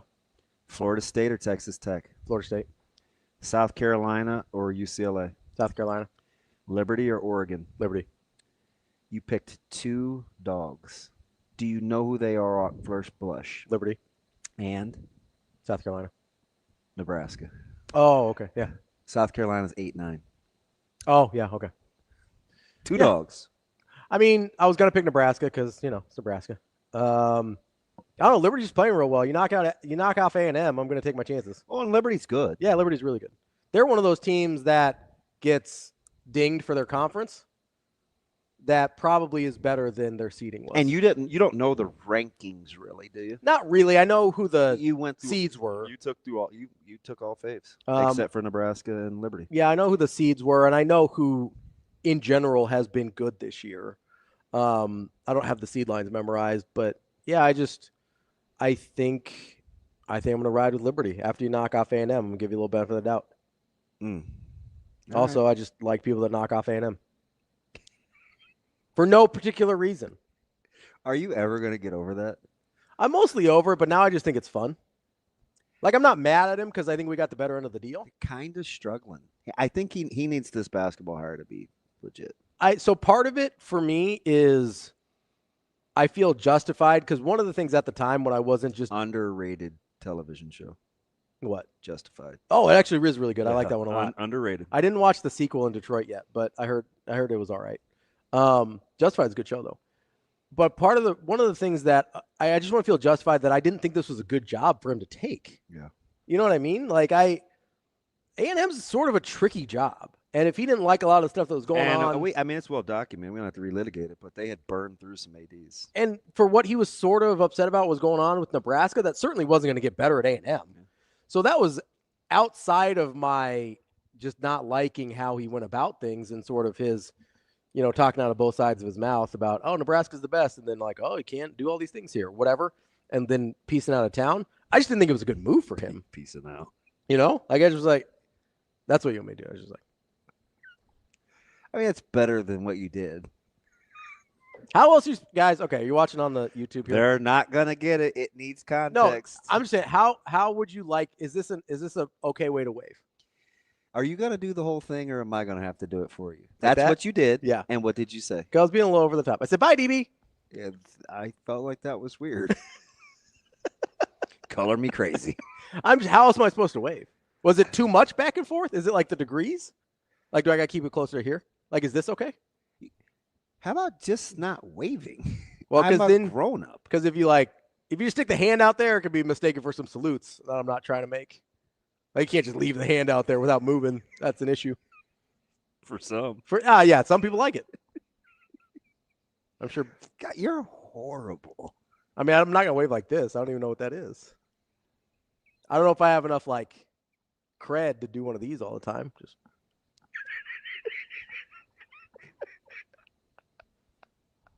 Well, you're right. Should I just do the head nod? Just head nod? What's up?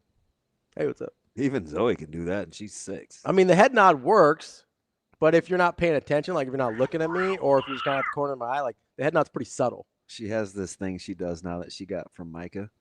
Well, she'll pretend like she wants something, and she'll come give you a hug, and she goes, because she likes to hear your lips make that noise. It's the most annoying thing ever. I said, where'd you learn that? And stop doing that. How have you not just yeeted that kid? Look. And she'll laugh. These big belly laughs. I mean, objectively, it does sound pretty funny, but I would be so annoyed. Yeah, me too. I would never do this because, no, you shouldn't abuse children. But, it'd be super hard not just, headbutter. Yeah. I was in the middle of my 4th episode of He-Man on Netflix, and I took the left arm and the right leg, and I did just like this, and I put her on the floor. You're going over here now. She can't weigh but 22 pounds. I mean, she's a waif. So we're out on this. Yep. This is a no? Yeah. What if it's just like little, just subtle? I mean, it doesn't Just have like- to be. What if it's just a 1, just like that? Like you were all like you needed a couple of bolts. Like Will? Yeah. Or the dog from the I'm cartoon? nervous about them tomorrow. Yeah, I don't think this is going to go well. You've been hating all season, though. Hating and accurately describing the team are Yeah, not the but same you've thing. been okay. You've been pessimistic all season, and I get it. They're a 500 baseball team, so you stand a 50-50 chance of being right. But at no point have you ever been like, "Yeah, man, It's just." I'm glad they figured out the last 5 series to win those to make sure they got in the Big Ten tournament. But we're not dealing with a team that's been terribly impressive this year. I understand. And I don't trust their pitching at all, even if the bats have come awake a little bit. You know how many starters they have with an ERA under like 4.5? Ravi. Just the one. You know how many pitchers on their team in general that have an ERA under like 4.5? You only have to get past. I think just 2. You get past the guy with a lot of consonants in his last name from Michigan State. Let's just go with JD. Okay.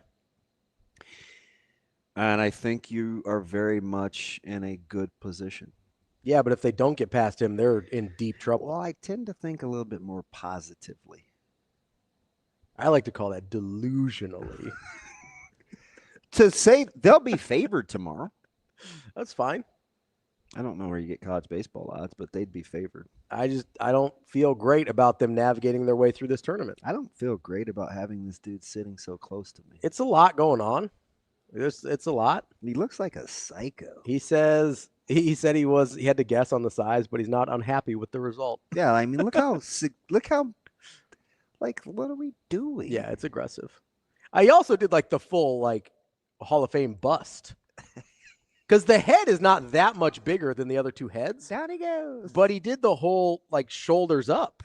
Yeah. He didn't realize he was going to be in the doghouse this morning from the whole Cherokee Seminole thing. Well, he was just wrong. Like, I mean, he's, what was it, like 60-40, 70-30 groups? Or I don't know what the demographics were, but the Seminoles were involved. You can't just like, well, actually me and be wrong.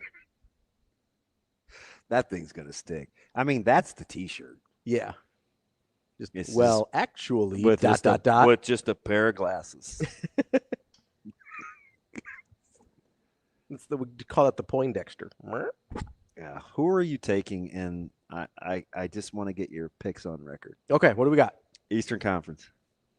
I am. I want the Pacers to win. I think it's going to be the Knicks.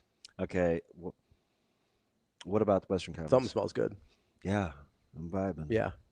Almost smells like there's like some spices going on, which I'm a fan of. Indian? Sumac? Turmeric? What do you smell? Or are you going to say Ethiopian? No, it's well, you did say you went to a goat restaurant. I didn't know. It was just This smells delish. No, it smells like we got a little garlic and onion powder that's maybe being a little maybe burned the on Trinity. Yeah, maybe it might be a little stuck on the blacktop a little bit. I could bring mine out now that I have such good breakfast stuff. All right, so I got the Knicks. Yep. And then I'm going to go Thunder. Ooh, begrudgingly? I just think they're a little better. Okay, so I think they're a little better. What do you think the Thunder are laying tomorrow? 4.5. 7. Ooh, that's and aggressive. a half. That's aggressive. It seems like it. What's the line on Pacers? Again, you're starting in New York. What would you make the opening line? I would say Knicks by 5. 4. Okay. Yeah. 7.5 seems like a lot. That's a lot. That's aggressive. I don't think there's a huge gap between those two teams. You think it's rest or rust for Minnesota? Since they haven't played since the 90s. I think they'll be okay. I'm not worried about it. So I guess and rest. Indiana and New York, you're thinking. I think it's about the same. I'm not. And this is good for basketball. We've agreed. What these matchups? These markets. I think it's good because you've got stars. The biggest market is a monster market, and they have not been good at basketball for a long time. So New York is definitely good, but I think it's good because you've got likable stars. Like Anthony Edwards in Minnesota, like you want him on a big stage, right? Do you really want to cheer for Karl Anthony Towns? No, I don't. But you'll cheer for Jalen Brunson. Yeah, sure. That's why I said I wanted the Pacers to win, but I think the Knicks will. Because I like Halliburton. I've always liked Halliburton. You know this. Yeah. So like Halliburton's kind of my guy. So that's why I would root for the Pacers more than I would the Knicks. But I think the Knicks are a little better. And then in the Western Conference, like SG people, I think common NBA fans probably don't know how good I hope SGA people is. watch because his game is almost impossible to replicate. Super unique. Really unique game, and you probably don't appreciate it unless you watch him a few games in a row, which people have the opportunity to do that. Like, oh, this sucks. The guy gets fouled too much. Man, he's interesting to watch, though. And then you've just got enough. Like, the thing that might surprise people the most is if you don't pay that much attention, is just how disruptive Caruso can be on defense. I really like him. His giddy. His people still work at North, so I'm super biased. Yeah. But I'm a big Caruso guy. The Giddey for Caruso trade was low-key like a genius move. So Giddey's player option, he's up for free agency in Chicago. I like Giddey too, but for what OKC needed, that was a great move for them. Like that was a really, really smart move. I do think they probably we didn't get to this with Sean. I'm not sure if I know you can't really say this because of if you win the title, you just have to keep the team together. I'm not sure there's a distance I could go in the playoffs if I'm the Thunder, and I still wouldn't explore the Giannis trade. Like, he's that good. And I don't think – this feels a lot like the 2022 year where the Warriors won, where things just sort of fell a certain way. Like, I don't think this version of the Thunder can win again next year.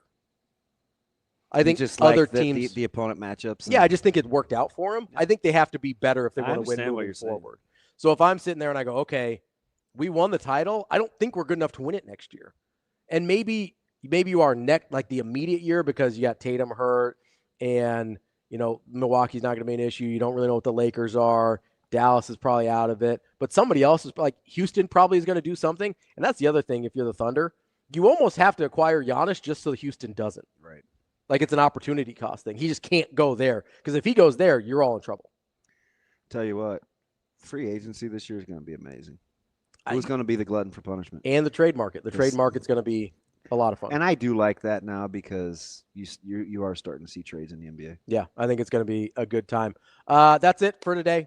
That's DB. I'm Ravi Lulla. Maybe the Steelers have signed a quarterback by tomorrow. That's the Dread Pirate Roberts. We'll be back tomorrow with. I think he's a big Pirates of the Caribbean guy. You can't look like that on accident, I don't think. Maybe his wife thought she was marrying Johnny Depp. That seems unlikely. Maybe they both have an affinity for rum. I don't know. Amazing Daniel, you're a rum guy? Tastes like a little spice. I don't know. That's DB. I'm Ravi Lulla. We'll be back tomorrow. More Hurrdat Sports Live.